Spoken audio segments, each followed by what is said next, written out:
some fans. Hello, everybody. Welcome to the Monday Digimon stream where there's other news, and we're going to go through it kind of quick. So I want to talk about Digimon. um, Is this a definition of we're still back? no. There's the thing No, I came is up with a phrase. we came up with the phrase because it's not that Digimon is so back; it's that it evolved to Mega. It digivolved to Mega because we've never had Digimon this good. So it's going to be a blast. But of course, we'll cover as you can see in the little outline here. We'll go through some other news, but it's going to be a little As- bit. Also, as you've seen, if you guys saw the thumbnail, new updated thumbnails for the stream. Yeah. Going forward, using the same template for the 25th video. I figured alongside the other refreshes we're having with the channel, I figured we might as well update the stream Mhm. thumbnails to be more popping. Like include the topics we're covering on the thumbnail itself, besides Santa's face all the time. Yeah. My face is great, but we've used that image for 2 years. It's time for it Also, to go. help if you want to rewatch streams to know which stream covers which what by right away. Besides reading the Definitely. text. Claire for you reading the text. hmm So that'll be fun to do, and yeah, let's just. I want to introduce you guys, and then welcome my downward spiral. I haven't seen you in a bit. Um, let's introduce you guys, and then we'll just jump right into it because I want to get to Digimon as soon as possible. All right, so Ryan, say hi. You've already said hi, but say Oh, hi. hi. Cool, Kaos, you can say hi. Yeah, whoa. Hi. Hi. All right. Oh, Um, Master Ben said, "Did you shave?" Yes, I did. I actually shaved 2 hours ago. No, So no more oh wow, punish so stand did I. out. No more punish stand out for now. yes, yeah, no, I can't grow a beard. Did Um, Digimon? Is it like was you're on your were you on your depression arc and then Digimon revive you and now you're back in your time skip look? yeah, might as well be. Don't worry, psychos. We will rant about $35 ram horn. Um, Hellfire says granted 2+ years of the same face is a funny joke when switching to the live tab. Speaking of, let's take a look at the PSA section where we're going to take a look at what happened on the channel last week. Um, so we got the Master License Memorial Edition review, which isn't the most exciting toy because it's literally the Super Sentai Artisan with two minor changes and You have the Kisuna. You have your version of the Kisuna brace is different. It has the same voice, yeah. but it's still different. And then I just had a little Big Bad Toy Store unboxing that was basically just Smaller, quote unquote smaller, so quote unquote gigantic smaller. I mean, box. it was only 12 items. Okay, it wasn't like the last one that was in 3 boxes. Um, yeah. Anyways, then we also had shorts wise. I shot a new video with my new phone because I got a new phone and it's not I old now. So um, your display is great, but I'm always worrying about the domino effect. Like one figure yes. actually falls, there goes the rest. Roadblock fell over 6 times while I was setting up the rest of it. That was in progress. I've got it done now. You guys are going to see it in a video this week. I'm going to do a top 10 GI Joe 2024 plus collection tour because I don't want to do the rundown. So we're going to do that instead. That'll come this week, but I've done more work on it since then, and I was like, I'm going to make it less chaotic. It's still chaotic. That line's too damn good. I can't decide to take figures off the shelf, so I try to put as many on the shelf as possible. Um, and then we had Port Ace, the How how best One Piece figure art. I was like, how fun is that figure? Because I from what I see, it looks so fun to pose and such like that. I spent 2.5 hours filming it because I was having fun and having trouble deciding what poses to use. Yeah, you just the extra articulation really shows how fun posing that Mhm. figure is. He's really great. Great It figure. helps he come with a lot of accessories also, which Yes, is good. I think I mentioned this in the unboxing. He feels like a figure plus an accessory, like an accessory pack included in the box. Yeah, because Yeah. sometimes with especially some figure arts where I think a lot of times accessories do add to it because I have almost all the Bleach figure arts now, and some of them a lot of them are missing key accessories, Yeah. mostly, and so it's it makes the posing limited besides sword swing pose and such like that. hmm Uh, it makes me really wish they just make a Bleach accessory kit where it comes with all the specific accessories for the current figures right now and such like that hmm because just some poses where like they come with specific hands and such like that for specific poses from the show, but they don't come with the specific thing that you need to pose in with and such. Yeah. And I think with this, I also really like that the Ooh. fire effects can work on Sabo. Like it's a Hmm. heck of a good thing. And also, yeah, we're gonna look at the live tab just for fun because you can see it's like me shadow clone jutsu'd for like 2 years. Um, They already are Pikmin army. and then yeah, Pikmin army, and then now we got this. So this is gonna be the new style going. I'm Welcome wheels. probably gonna use this Oh, image cool. of me holding a Digivice because I like it, and I'm I'ma in a tag out. Digimon mood. Welcome, Wheels. How's it going? Yeah. Yeah. I was calling Ben to fix the site for me. Stuff was going on. All right. Well, we're gonna keep the show rolling here. Real quick on the figure art stuff. Wait, shout out to Common Jojo. I finally watched your guys' interview with Michael Keener and both Sean Nichols on Hero Club while I was working on some projects. And it was pretty good. Thank you, Common Jojo. Thank you so much. Yeah, I really appreciate that because Wheels and I and everyone at Hero Club, we work really hard on those interviews, and sometimes they don't get as many views as we wish because Tell me algorithms. about it. Hellfire. I want to mention so Hellfire. I haven't got Xenoblade X yet. I've been playing Bleach Rebirth of the Souls and Muteki. I do not have True Zangetsu Ichigo yet. That's the next Bleach figure I need to get. I probably gonna get that in my next big bad order. Probably because it is slightly cheaper than on Amazon versus all the remaining Bleach figures. Yeah. Where Amazon is cheap. Amazon had them for cheaper than BBTS. And then adding to that, I got Tanjiro when I was buying phone Oh, yeah, accessories.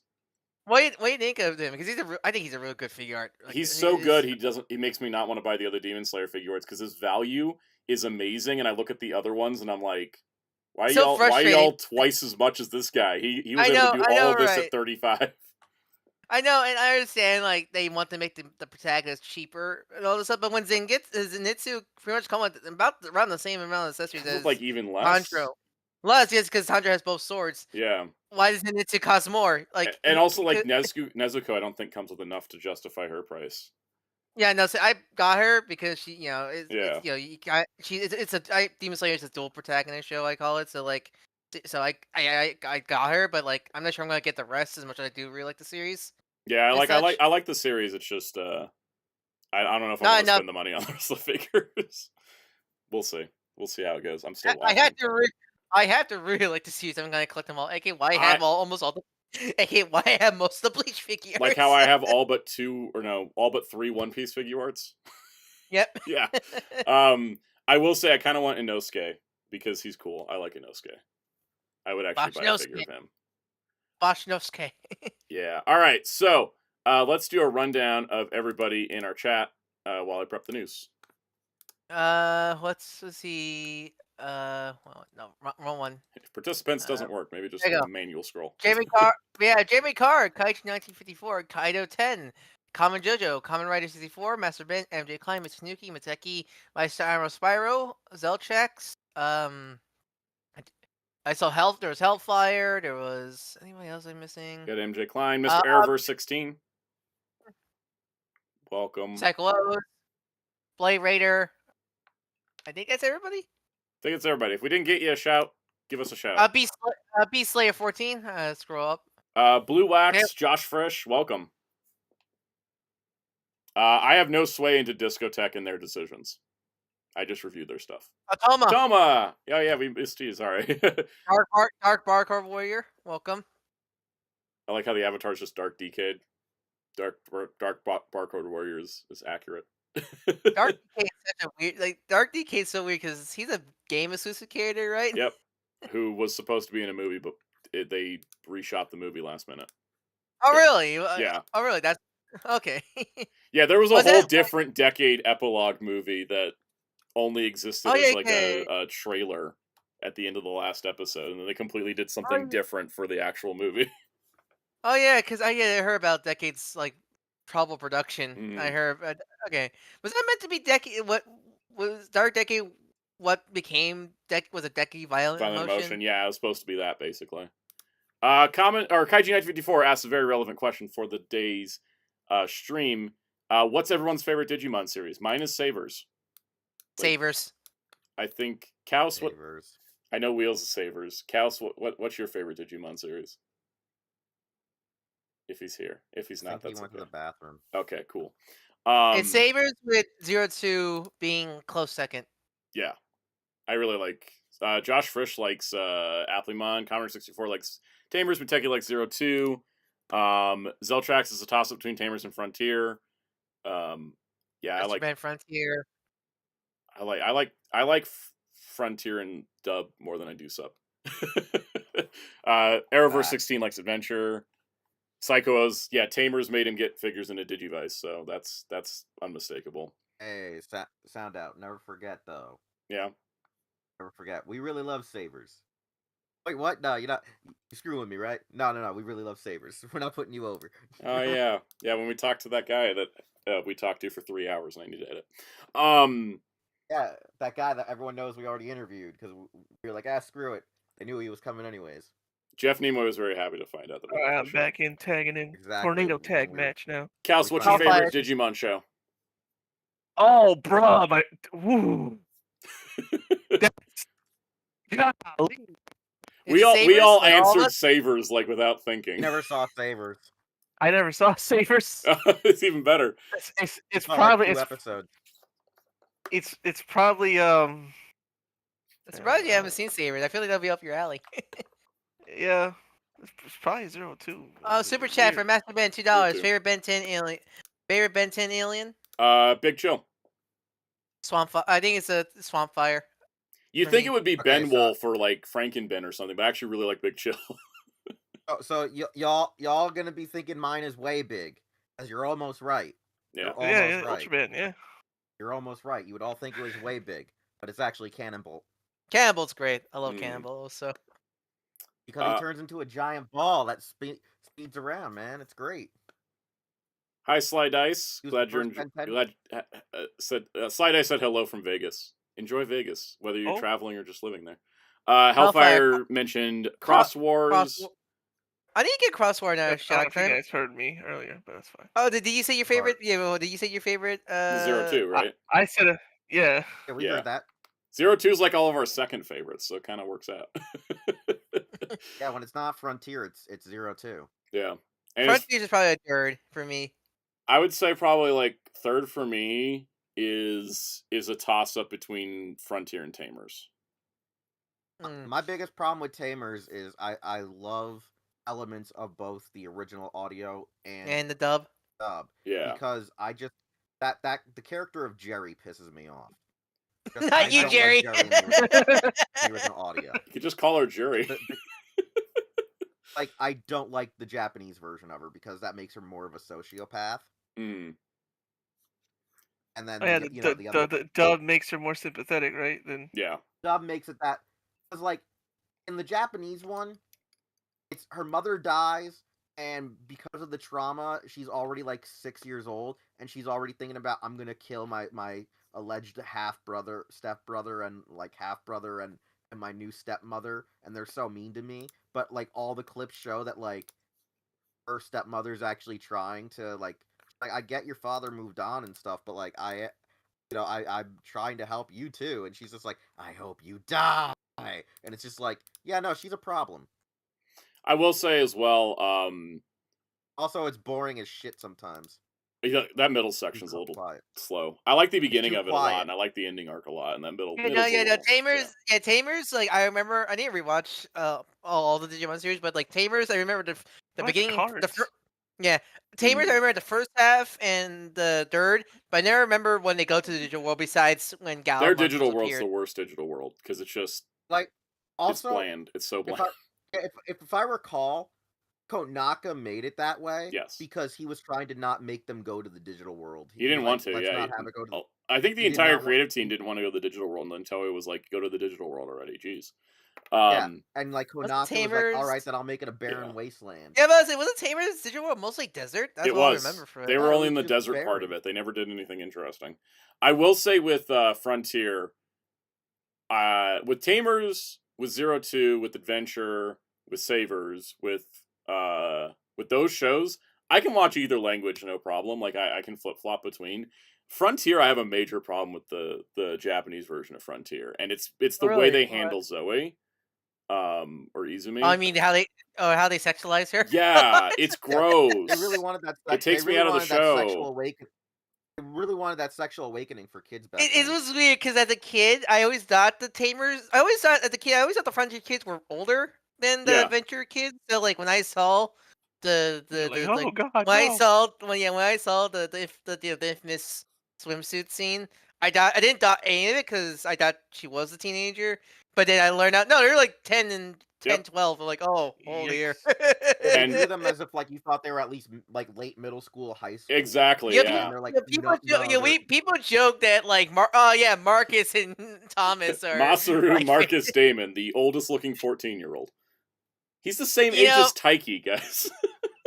Yeah, it's just one of these where it's funny because people like say that about Data Squad Savers, but like if you look at other stuff, like because clearly Data Squad Savers is clearly aiming for like the shonen, more obviously the shonen crowd because it looks a lot like Bleach. It's a very similar art style to Bleach, and I mean Ichigo's 15. He's only 1 year older than Marcus, and they look like the same age. I think it also doesn't help that everybody around Marcus is an adult. Yeah. Yoshi, this 15-year-old is the same height as 18-year-old Yoshino. That's one of the biggest problems too with Savers was how they drew them. Like it's like how I always forget that the Yu Yu Hakusho cast is in middle school. Wait, what? Yeah. I thought they were high school. Yeah, I know. The live action made them high school, but like they were in middle school in the original anime and stuff. Yeah, this is the problem I hate about anime. You tell me you're Mr. Teenager. You tell me Mr. Urameshi. He was 14. Wheels is right. It's a big problem in anime. Nobody knows how to draw teenagers. They either look like they're tiny children or like adults. Do you get the JoJo? I was just gonna say, man, point you to Jotaro Kujo. Yeah. And this is why, like, people on social media are like, you're a diddler for a fictional character. Bro, they draw them like they're already having kids. Yeah, like some of these characters look like... This is the thing where I'm going to slightly get on the soapbox of saying, listen, their art style and how they dub it makes you think they're at least out of high school until an age is actually stated. So Japan be doing that, yep. Japan just loves entrapment. I watching Bleach Azure World War. They draw Orihime, which I think is supposed to be at least 17 in Azure World War. Yeah, it looked like she's already. Yeah, she already draw her like she's already a MILF. Never forget, Bright Noah from Mobile Suit Gundam is 18. Only I thought he was 35. Like he's like 35, 29. Yeah. No, here's a better example. Here's the greatest example of all time. This is going to be one that most of us here all grew up with. Original Gen 1 Pokemon before they got digital, before late Johto onwards, where they got digital. Original Jesse and James are literally drawn as actual adults. Their legal ages are 19 and 21. Yeah. I will say... Jesse is taller than frickin' Officer Jenny, who in universe, most of the Jennies are listed to be at least 27 or above. So circling back around, I will say that Digimon Frontier in its dub has a very good dub that barely cuts anything and doesn't shy away from the story elements, but it gets rid of all the grossness, and that's why I really prefer the English dub on Frontier. 01, 02, and Frontier, like those are like the rare dubs back then that didn't cut as much as you thought. Frontier is like besides of course removing the sex. 01, I think, if I recall, 01 and 02, the only thing they cut around was, like, certain ways, like, maybe characters got hit. I'm surprised they kept... I remember right.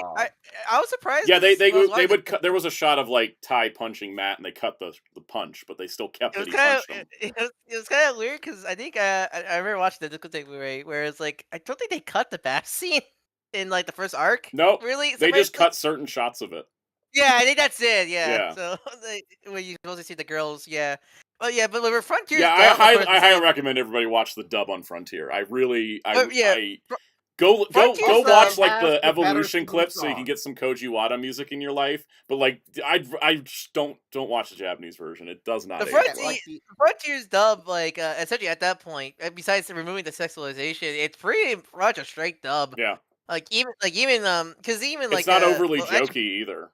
Like, Even same I with think- Same with Day Squad stuff. Like besides Yeah. besides infamous like what changed Bombmon to or Citramon, Citrusmon or something yeah. like that. That's the way, and of course removing some of the titties. Like it's pretty straight. Don't watch Fusions. That's the only Good God. bad I was dub. like, Digimon Fusion is the dub I'll never see again because that killed me. That was actually bad. It was really bad. One of my Mr. things Arrowverse I'll just say right asked, now- what show is the worst dub? It's Digimon Fusion. Yeah.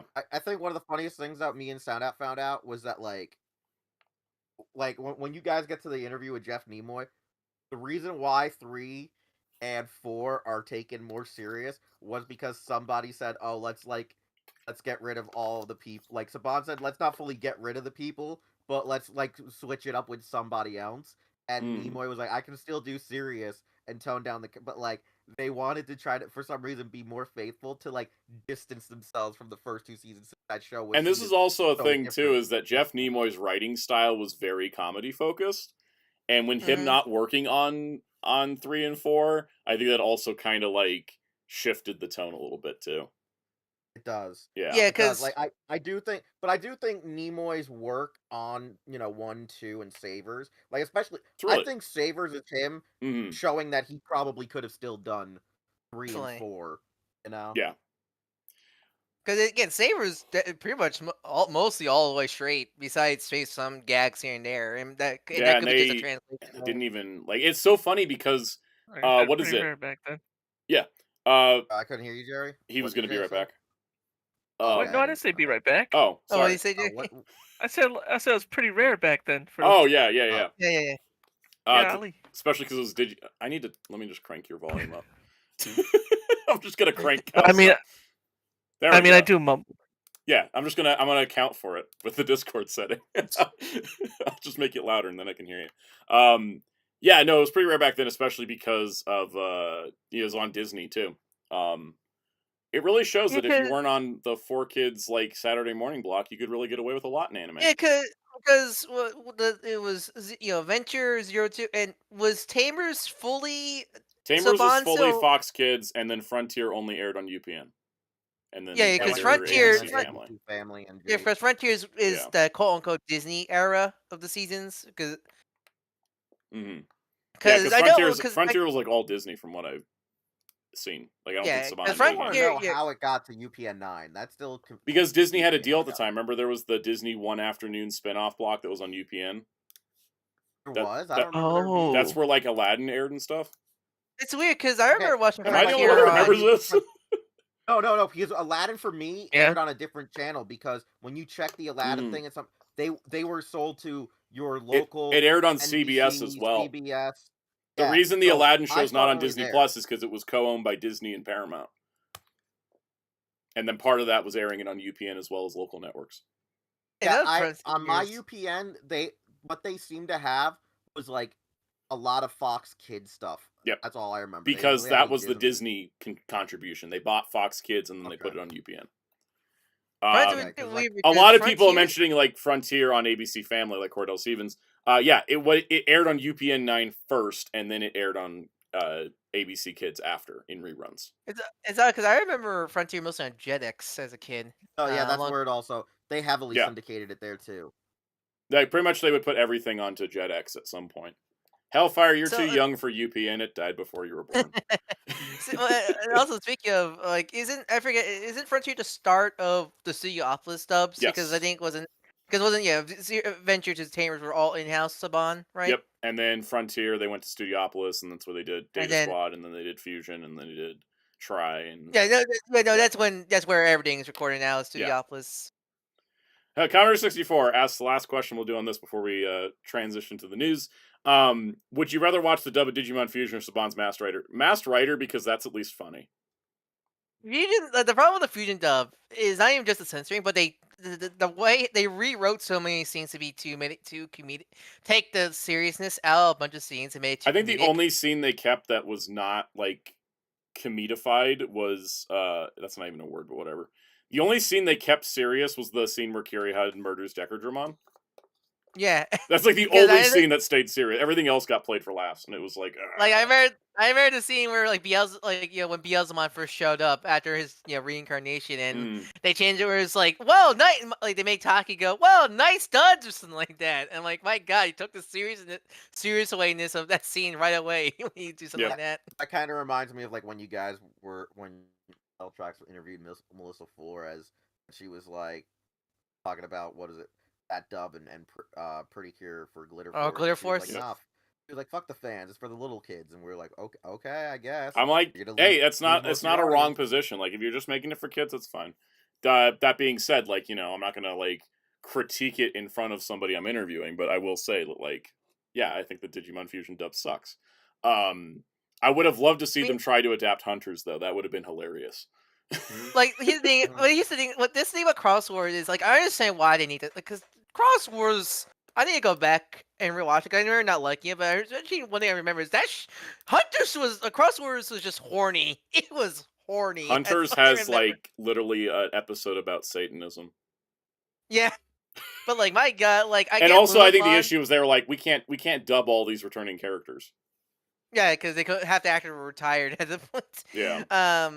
But like, it's like, my God, like, get Lilithmon, it's the big titty golf lady, but like, you didn't need to have that many shots of her breasts. It's like, my God, we needed all of them.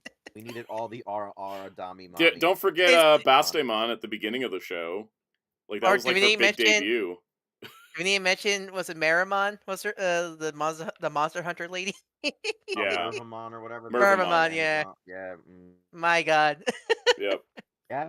Welcome, Sentai Ranger Donnie. Let's get to the news, because I want to talk more Digimon, but I don't want to, like... Yeah, the only thing I would say, like, Crossword was even more hornier than the story games, which are meant for older audiences. Yep. All right, let's get to first up. Lio Kaiser ends tonight at midnight Eastern. On the final day. So if you have money and want him, you've got to, like, what is it? What a horrible night to be a Transformers fan. Yeah. What a horrible night for my wallet. 6 hours and 30 minutes from time of streaming. Everything's funded. We got the stands. We got all the the extra unlockables. Like, it's all coming. So if you want to get it, if not, yeah, that's all. I love the way you say Lio Kaiser ends tonight. Sounds like, oh, what? That's Hasbro to us. Our wallets. What is it? Did you post it? It's in stream chat. On the stream chat? Oh. Let's see if Discord will work for me. Oh, yeah. Oh, yeah. Basically. Yeah, I'll put this up on stream. They're coming for us. I love when you say Lio Kaiser ends tonight. Sounds like he's gonna get executed or something like that. I mean, my wallet's getting executed by this. Like, it is. I'm pissed. Yeah. Anyways, payment plan, jack offs. I know. If the next Haslab doesn't have a payment plan, I think we should all like protest. This literally should have had a payment plan. Just according to Evan, they were going to have a payment plan, but it didn't work out. And I think that's also because Pulse's website is a broken ass mess. They charged me for something, and I have no idea what it is. But it sounds a bit like Evans. Evans tried to tell the upperheads to do a payment plan, but the upperheads like, no, we won't do it. So it's definitely upper management scenario in that case. Now, if you are going to get Lio Kaiser and we're wondering about some details, they have provided some updates to the design. Like, I'm just going to show these CAD model images. There's a whole video about it if you really care about it, like as if you're buying it. But they fixed like how the breast masters attach and like little things that needed to be tweaked. A lot of good quality of life updates. Yeah, definitely. The wheels being added to the tank guys. Wheels. Exactly, there are wheels now. Yeah, but the fact that they have wheels before, I was like, my God, were you just gonna like just push it? I don't get this. I really don't get the idea of, hey, we made these Transformers, but they don't have wheels. Well, the thing is that the thing that we have to remember with these projects, and it's always the bit of a friction, unlike other like Transformers reveals, they're still developing. Like, these are in development stages when we're putting down money for them. Like, they're not ready to go. It's not like other stuff where it's all banged out. Proof of concept. This is still like pretty much proof of concept, practically, right? Pretty much. Yeah. Basically, it's like, here's what we're making. Emily says it in this video. Even she's like, our goal with Haslab is that you're gonna get what you see. You're gonna get what you see, or better. As in, like, they're gonna try to improve it, like as they go to make it. so technically it's not false advertisement, like a tactical one. As long as you don't get something worse than what you're seeing, like Yep. yeah. Welcome, Mr. Steal Your Waifu. The thing I like though is that you can put all the breast masters onto Death Cobra's cannon mode, so everything can be held. No, that's like Super the breast like power. yeah, super booby power. Go 7 boobs activate. He also gets thigh swivels, so he can carry all that weight. All right, let's get to the comic book news. Basically, a bunch of series were announced because we're in June solicit time frame. Announced was Mark Waid's dream project, the new history of the DC universe. So the way this is working is that this is going to be a mini series that is let's do our comic history here.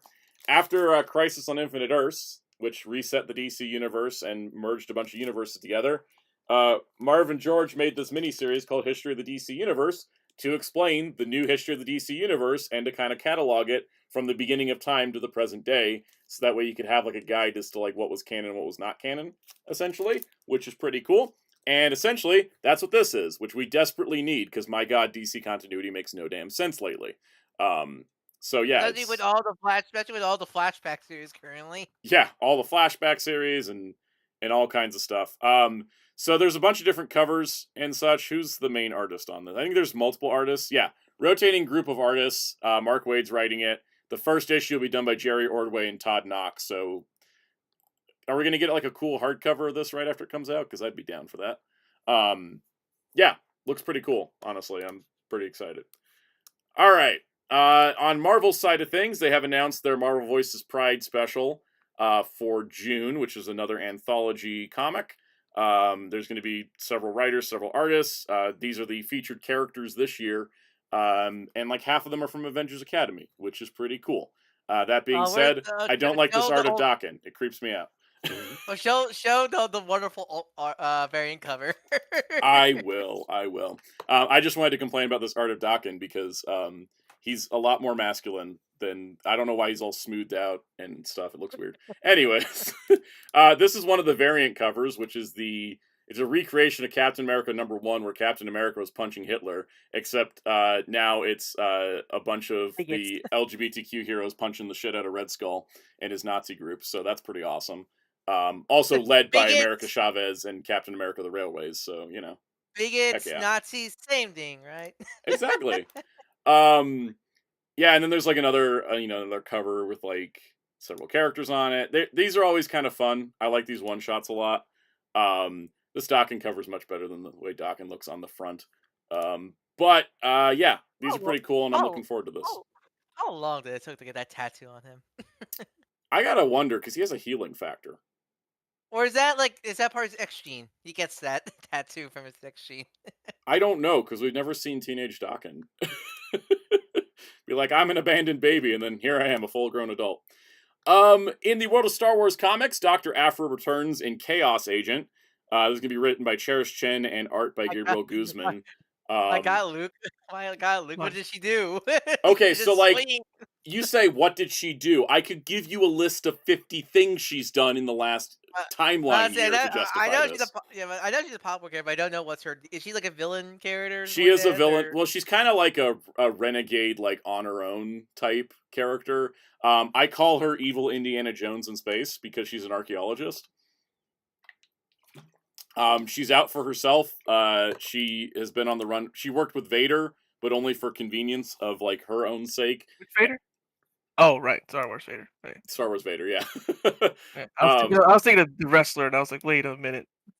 I mean, I wouldn't put it past her though, because it's Dr. Aphra. She's Chaos Agent is a perfect title for her, I gotta say. I mean, look at the poor bartender back there. Like, look, you're ruining this man's establishment. I know. I also love that that's the bartender droid from Dex's Diner from Attack of the Clones. I guess he got fired and got rehired for... I just love the look of, like, what is your problem? Getting swung on. I know, right? Anyone who has never read a Dr. Aphra comic is like, what is Luke's problem? Everyone that's read a Dr. Aphra comic is like, oh my god, yes. She had it coming. That's a song from a musical I was about to sing, and then copyright brain kicked in. Anyways. Yes. Yes. Big watching a Gundam preview while on stream energy there. Yeah. Muteki, was it not Muteki? Sorry. Also, yeah, Luke in the Disney trilogy. Yeah, he does swing lightsabers at people. Kaiju54 said the archaeologists who work with the Nazis and Raiders. Yeah, she is kind of like Belloc a little bit. Anyways, that's pretty fun. We're getting a Marvel Rivals one-shot by Peach Momoko, Yuji Kaku, and Mitsu Yasu Sakai. Yeah, I'm actually hyped for this. Looks 'Cause I like Peach fantastic. Momoko. And I love it because it looks like Psylocke is the main character. And that's great because Peach Momoko created this version of Psylocke they used for the game. So Oh man, look at all the upcoming skins on this cover. yes, they actually announced that these are all coming as skins. Oh wow, that's actually great. Yeah. They also a couple variant covers here. I did saw the Penny. I think Peach Momoko showcased the Penny design before. Yes. I really like that look for Penny. But yeah, basically, I think it's all it's confirmed that these will be coming to the game as well, which is great. So. Oh, I love that Luna. I love the Luna like design. I love the Hela that looks kind of like Medusa. Yeah. Yeah. Pretty awesome. I don't think Venom's any different. No, Venom's just Venom. Ryan North is going to be continuing to write Fantastic Four when it relaunches in July because movie. I'm just glad this isn't like Death of the Fantastic Four because movie. I'm really glad. Yeah, I'm really glad. It's like it's at this one point. It's one of those things where it's like, why relaunch this point? Because it's still the same writer. Essentially that. Yeah. It's one of those just like, here's a number one when the movie comes out. But Humberto Ramos is going to be the artist, which is great because I like Humberto Ramos. I haven't seen his art in a while. I remember his art was like everywhere. Did a ton of Spider-Man, and then he did that Peter and Miles series by Greg Weisman that ended up being like kind of a flat banana. That series is not that great, but. I remember, Herman Romano's like he wasn't like the evergreen art, but I remember like when his comic Spider-Man art was everywhere during his time on the run. So like it's nice to see his art again because he gives a lot. He reminds me a lot of Mark Bagley. Well, like a lot of my problems with Mark Bagley's art. Yeah. Also, I'm really glad to see Johnny still has his mustache because I never want him to lose that mustache. The horrible porn stash. The horrible like handlebar mustache Johnny Storm's been rocking for the last few years. Like every month that they have a letters column, they always publish one column, like one letter that says get rid of his mustache, and they just respond with no. All right. In the world of Power Rangers, Boom Studios has formally announced their VR Troopers miniseries. It's going to be a 6-issue miniseries focused on the VR Troopers spinning out of their appearance in Power Rangers Prime, which I guess, spoilers, they're in Power Rangers Prime, but that's been for months.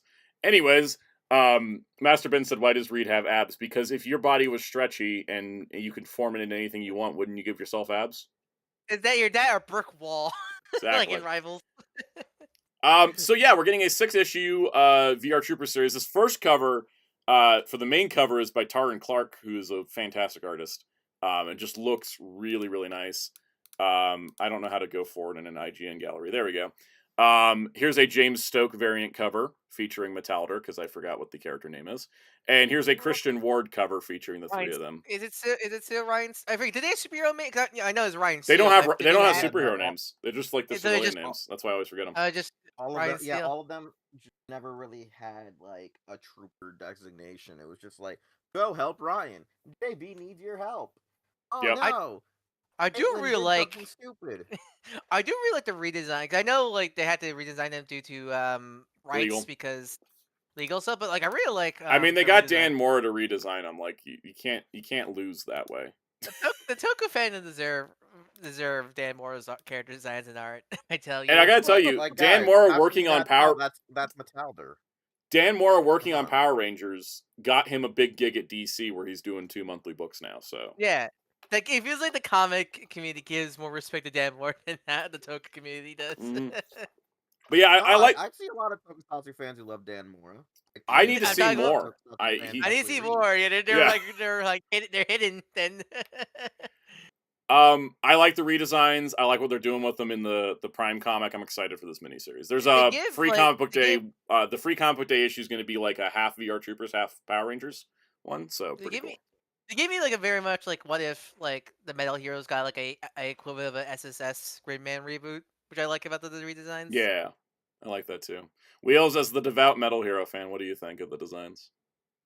I think the best looking one actually is JB for the most part. Yeah, I like Um, his look. I don't know, like the and sharp getting the angles. Spielbahn, like his Spielbahn is very, it still feel like it Which one? feels like a Spielbahn update. So does The one on the left, Jerry. Caitlin's.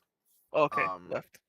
like Caitlin's is also feels like a very decent update, but because they're not Metalder, they don't Been forever since unfortunately I watched stand VR out as Troopers. hard. Mm-hmm. That's the problem. I think what would have made the can you go to the shot where it's the cover art so I can get a better The main I can cover, yeah. explain. I go to the main cover. The Tar and Go to Clark the main cover, cover. yeah. Yeah. Go to that one real fast. This is Oh, gonna that's be sick right my there. biggest. This is gonna be my biggest gripe with the Metalder one. The biggest issue I have with the Metalder one is because they're trying to make them all a suit aesthetic. You lose a bit of the cooler edge that Metalder has by having a little bit more bulk in his upper torso. Oh I yeah, know because what they're you're trying to talking make sure about, they yeah, look like I they're s- part of the same group instead of being from two completely separate Yeah. shows, right? Yeah. And Yeah. also, So like, I they're like the losing a idea little that bit of they the gave him sort metal of like part of Metal Heroes. I like the fact that they gave him kind of Guyver-esque kind of Mhm. what do they call Yeah, it? that shoulder, that forearm vibration. blade deal. forearm Yeah. blade. Yeah, like the vibration blades.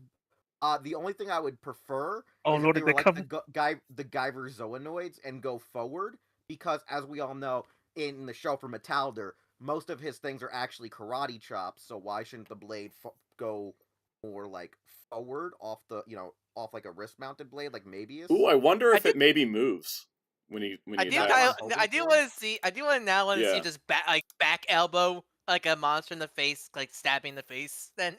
Yeah. Then Like, I think that's the best way to explain it by aesthetic of having watched Metalder and Spielbahn. Like the two look exactly like, oh, what if we made them look more Power Rangery? But like the thing about making it more Power Rangery is you like kind of lose a lot of the Metalder aesthetic. Yeah, that makes sense. Like the only thing we have is the face and the blue and red that is. I do taken like from the Kaiser. implied like translucency on like the blue side, right? Like where you got like the stuff underneath and it's got like what looks like a cyberneck, Yeah. the Yeah, cyberneck stuff. that Yeah, part I like. I Mhm. just wish like maybe like the breastplate had a little bit more bulk to it to like make it feel like 'cause now it just feels like too much like we got Metalder at home. Yeah. If that makes any sense, because they That makes do. sense. They do give the same vibe as Kakaida reboot. Yeah. Also, the Kakaida reboot still had more technical stuff, but I guess that's the thing. I think it's also because like the- Ryan Steele isn't a cyborg, right? yeah, Yeah. exactly. So that's another problem you got to look. Because like past, these are definitely designed like with the VR Troopers characters in mind versus like trying to like pull them from something that existed. Yeah. I'm gonna be honest. I really hope that this series goes on so we can destroy the suit, so we can get The Scheider. Scheider suit, so it is more akin since Spielbahn and obviously one before Spielbahn. Oh god. Just Beyond. Just Beyond. Yeah. Yeah, they were still very They're very space sheriff Space coded. Sheriff Yeah. inspired. Yes. you know, Yeah, I want to exactly. see. You know, I want to see. I want to see Dan Moore's take on those original suits where they're like the MMPR Oh, red the grid helmet suits? repainted. Yeah, I want to see Yeah. his take on that because if he can make those Like, designs really better. What I would love to see is I would love to see Dan Moore's take on all metal heroes just in general, Mhm. Yeah. including Beetleborgs, obviously. Mr. Because, Stewie Waifu see, wants a redo of Blue SWAT. Because I would love to see how Dan Moore takes like Mhm. Blue SWAT, the Wind Spectre stuff, Exceed Draft. I mean, yeah, Captain Chaku and oh god, Sheriff Scarfire are Power Rangers characters, That's true.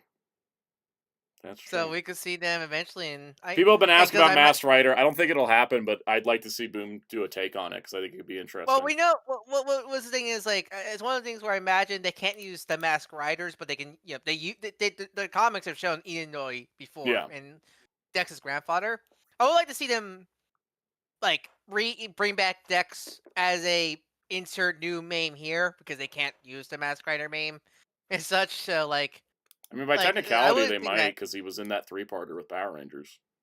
yeah, actually you're right because that episode's always still available. Like, Yeah, there's because no and also, weird- well, actually, King, what's his name? Dex's father. He was in the Boom comics. Boom, yeah, that was Yeah. talking about also. So, like, I think anything that was in that Power Ranger 3-parter, they can probly use. It's just you Wait, won't get like Dex's adopted human family or whatever. Wait, you know what's interesting? That also means King no Furbus. Mondo. No Furbus. Oh, damn Oh, it! King Mondo. You know what's Yeah. interesting? Because actually, because we always mentioned Kimano, but like if I remember right, didn't Heroes of the Grid had the Machine Empire generals, or at least not the original Venjix. They had in just Heroes? Venjix, yeah, the Shadowborg like Yeah, design. Like and now it and as we know, I don't think Hasbro had the rights of Beetleborgs no, anymore, right? At that they did point. not. At the time they made that they did not. So that was but it was General Venjix from Forever Red so they could make it. So I wondered, like, that's the kind of the classical loophole where they Yeah. could use those characters in Prime, but they might have to. I imagine they have to redesign it because no matter what, like they could use those vague designs. They still probably don't have the legal rights to Not only do I put. think they have to redesign, I think they should because Prime has kind of its own aesthetic going on. Yeah, Yeah. like keep the same Shadowborg, be Mm. like aesthetic, but like of course redesign to be more unique and more fitting with Prime's aesthetic. All right, last comment before we move on. Sly Rocker said, "Not gonna lie, Boom should have been the ones doing Combinator comics, not Titan." 100% agree. That I Combinator know, Zero right? One comic was awful. There is a copy of the trade sitting at my comic shop still, and it's been What's it's what's been marked funny is 50. It's been, that trade for Combinator Zero One has been sitting in my comic shop for like over a year, and they put all trades on sale for 50% off several times. It's still sitting there because You should if get they it. would You should if get it they at this would have point. gave I Boom might have to do it. if they would have gave Boom the ability to do Kamen Rider, Boom would have immediately pitched, "Oh, we can now use Masked Rider, eh?" And that's probably what they were afraid of. I mean, it's a possibility. All right, let's go into the last bit of comic news, which is Star Trek is dead. Just kidding. They're just doing Oh, a okay, I was wrap up of actually the gonna current do a era. weird cheer. What was? I was gonna do a weird yeah. I know. Star Trek Omega is going to be a one-shot wrapping up the Lore War storyline, as well as kind of closing out this era of Star Trek comics. We've been doing 2 ongoings for the last couple years of just like every character's in play. It takes place between Voyager's finale and Star Trek Nemesis. They're kind of like, okay, we don't want to keep trying to like stretch this 2-year gap into like too many things happening in it. Thank you, because they learned the lesson from the Star Wars comics that spent 5 years in the gap between episodes 5 and 6, which is not that much of a gap. Mr. Stu gets a good point. I don't know what's going to happen to Cisco. Is he going to go back to the wormhole? Because we never get any reference to him later. That there's never any reference in the Picard stuff and the Lower Deck stuff that like Cisco got out or stayed. We don't know. Also, my God, the guy next to Worf on the other cover, the artist drew his head like an egg. Yeah, poor Cisco got eggified. This is Captain Cisco in It's both of just these like- images, guys. It's just Eggo by Lego. wow. What the heck? I mean, the one on the left looks like him. No, the one level, Yeah, yeah, that's what he's exactly. saying, But the yeah. one on the right is It just looks like I drew a circle, filled it in, and drew a little bit for a beard and called it a day. Yep. Jerry, you know what it reminds me of? It reminds me of like those times when you're like, "Hey, Wheels, look at my photo I just drew. Don't worry, I didn't put the shading in yet." Like literally, it looks like that when you don't Yeah. put any of the shadows. Yeah, when I It flat literally color looks it, yeah, exactly. Yeah, when you Like just they, Oh. yeah. I know which artist that is. It's my least favorite Star Trek artist. Like it literally looks like when Jerry does his flat stuff. Yep. That's how bad it is. Like you can tell there's some shading on that image, but it's horrible. so yeah. So the Like, question Wolf's got is better shading. IDW done with Star Trek comics? You Yes. bet your ass they aren't. They announced 3 new series coming up right after. Boo. One of these is kind of a surprise. One of these is expected, and one of these blows my mind considering what we talked about last week. All right, so first up, the unexpected one, Star Trek Red Shirts. It's gonna be it's gonna be a miniseries. This is macabre as fuck. It's called it's a heart trending Star Trek 5-issue miniseries by Christopher Cantwell and Morgan Levins, featuring Starfleet's most intrepid and doomed crew members, Red Shirts. Now they finally get their own story. Led by an experienced officer on a snow-ridden planet, the crew of the USS Warren has a small window in which to pin down spies seeking to steal classified secrets and keep Starfleet data out of the nefarious hands. They face threats not only from their faceless enemies, but from the brutalizing elements, and wildlife on a planet far from home. The Red Shirts' lives and Starfleet's sanctity are on the line, and no one is safe. This sounds like fun. Okay, so I already have a great idea for I also love an this issue variant for- cover. With Red Skull, with the not Red Skull. Oh no, like want to see the galaxy? Yeah, look at the Red Skull cover. I would love to see like a Lower Decks special comic where it's that like somehow some space deity weaponizes all the dead all the dead red shirts to be like a zombie attack, like army to fight all the Starfleet. That'd be like the funniest shit That ever. reminds That'd be me- hilarious. What Wheel described reminds me of a moment in Bleach episode. But yeah, like did Lower Decks make a joke about the red shirts? They I have imagine. a few times. I will also say the Lower Decks comic is continuing from what I know as well. So like Lower Decks was the survivor of the kind of like we're ending this era, but it's like Lower Decks is going to keep going because that's technically a tie-in comic to a show that's not continuing. So it's like the way to continue the thing. The next miniseries, it was a total like no shit moment. They're doing another Strange New Worlds miniseries. This one's called The Seeds of Salvation. Season 3 is coming up at some time. So you know they're like, here's another comic. The thing with this, you know, we kind of expected this because we talked about last week in solicitations. There's a Star Trek Strange New Worlds Omnibus Volume 1 that contains all the existing Strange New Worlds miniseries, and so it's like obviously this is starting out Volume 2. Remember that other thing we got last week? The Star Trek Voyager Omnibus, in which I said, I guess that's all the Voyager comics we're getting? Surprise, there's another one, Star Trek Voyager Homecoming. It's like contradictory in a way, right? We just looked at a volume last week that was just a mini-series and a short story, and we're like, I guess it's all the Voyager, and then a week later, and now there's a new Voyager comic. Which I guess that other trade exists to promote this, but why would they not call it Volume 1 to like prep themselves in advance? I have no idea. This is my absolute most exciting Star Trek comic of the year, I think, because this takes place at the ending of Star Trek Voyager.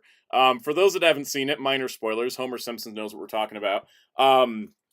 The final episode of Voyager, they finally get home, and it's like everybody's on the bridge looking at Earth, and they're like, and Janeway says, "We made it home," and then the show ends, and we're like, but what about like actually going home and like dealing with things and like getting a celebration or something? Like they didn't have any of that. They showed it in an alternate timeline, but not in the main timeline. So this comic's like, fine, we're gonna do it ourselves, and I love that cover.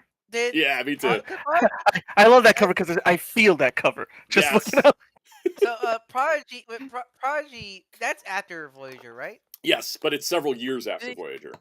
Okay, I was asking. Yeah, I was wondering, like, was there any like follow up about that or not? But okay, I figured That, I mean, that's like, the case. Prodigy's been kind of a good thing. Picard's also followed up on stuff from Voyager. Other Star Trek comics have, but we never got, like, it's like, because the beginning of the last episode of Voyager shows Voyager coming home, and then it shows an altered timeline where, like, it took them a long, long time to get there, and a bunch of people died, and it was kind of sad and depressing. And then that Janeway travels back in time to make sure that doesn't happen.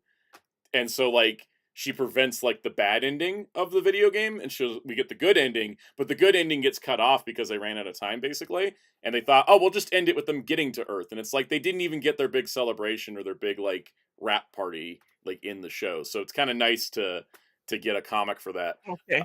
Mr. Tuki said the first thing I need to see Harry Kim is get 4 straight promotions. That might happen because in the Defiant comic, no, not the Defiant comic, the Star Trek comic, from the like IDW stuff recently, Harry Kim was like a lieutenant commander, so he does need to go through a few promotions now.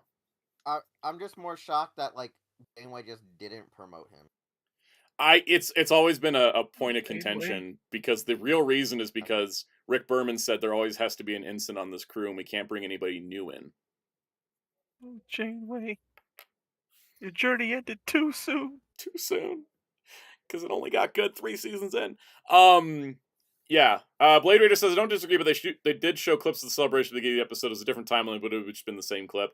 I would have liked maybe like just kind of like a rehash of that clip of like the Voyager coming back, and then just like a little montage of like everybody like leaving the ship or something, because it just kind of felt a little abrupt, like there was one more episode and then there wasn't. It did transition to like a family sitcom intro with all of them turning to the camera with their names.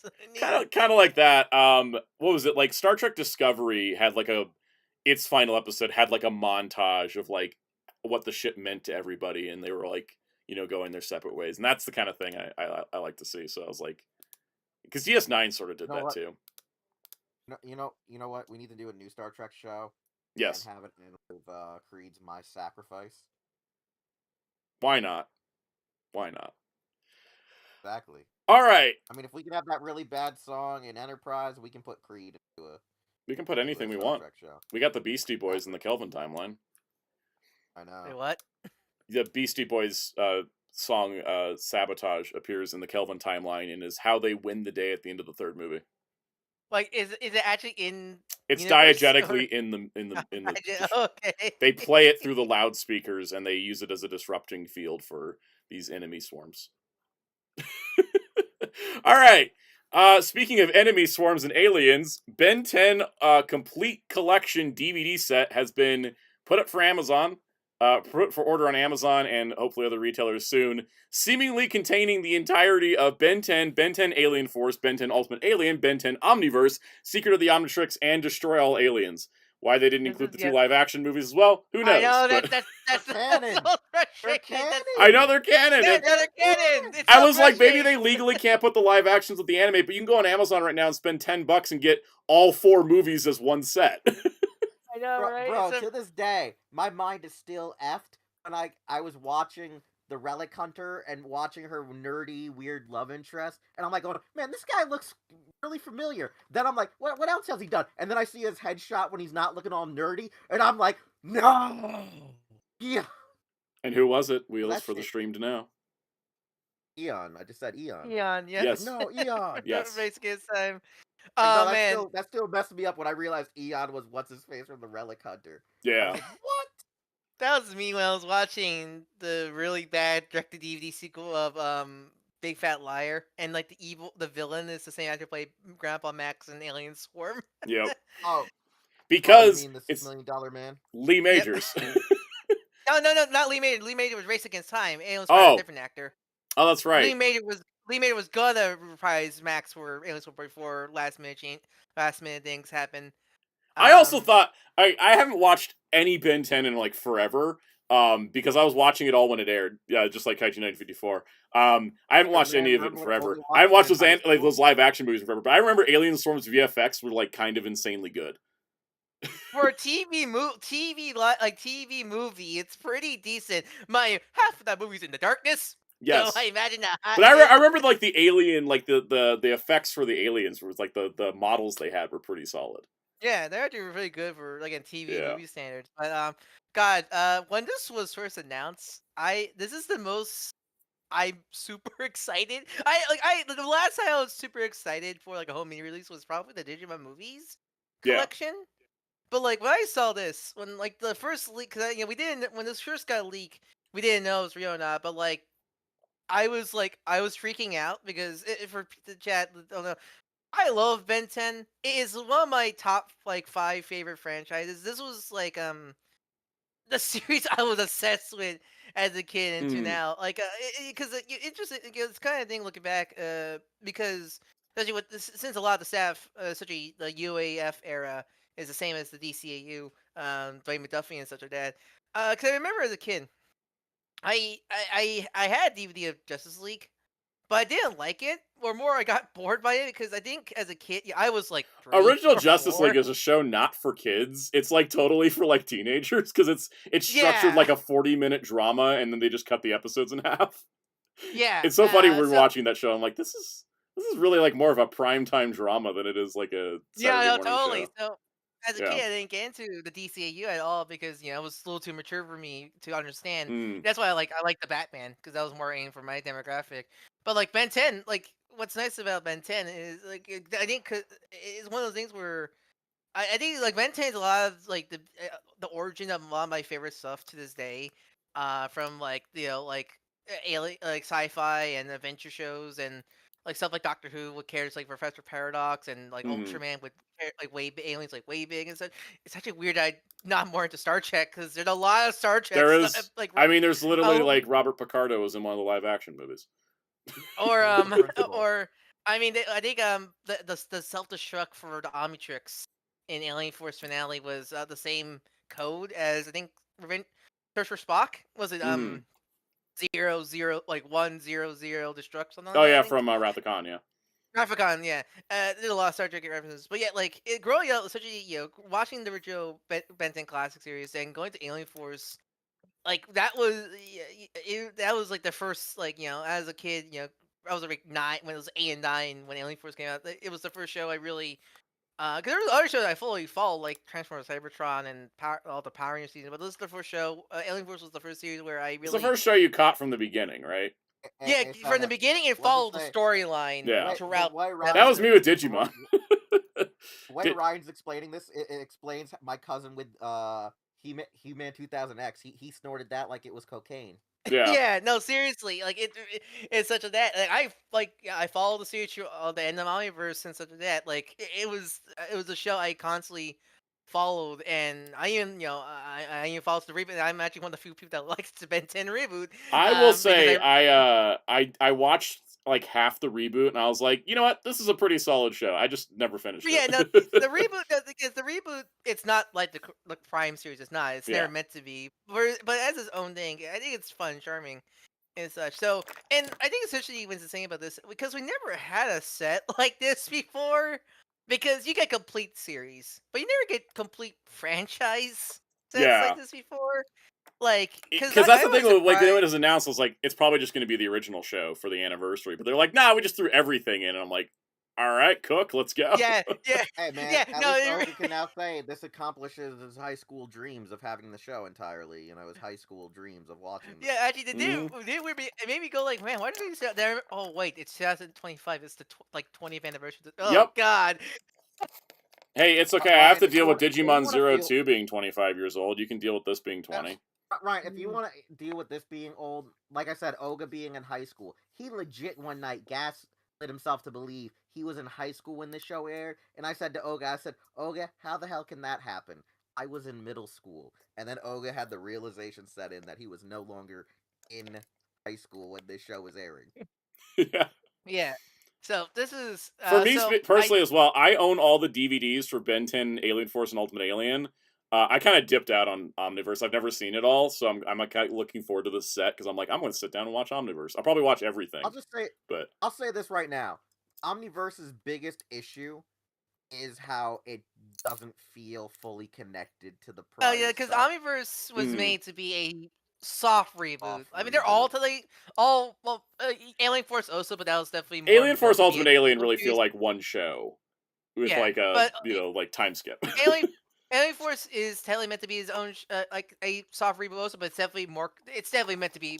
It was built to be a sequel series where Omniverse was like mandated by Cartoon Network to be a soft reboot, Yeah. so new fans can new demographic can come in.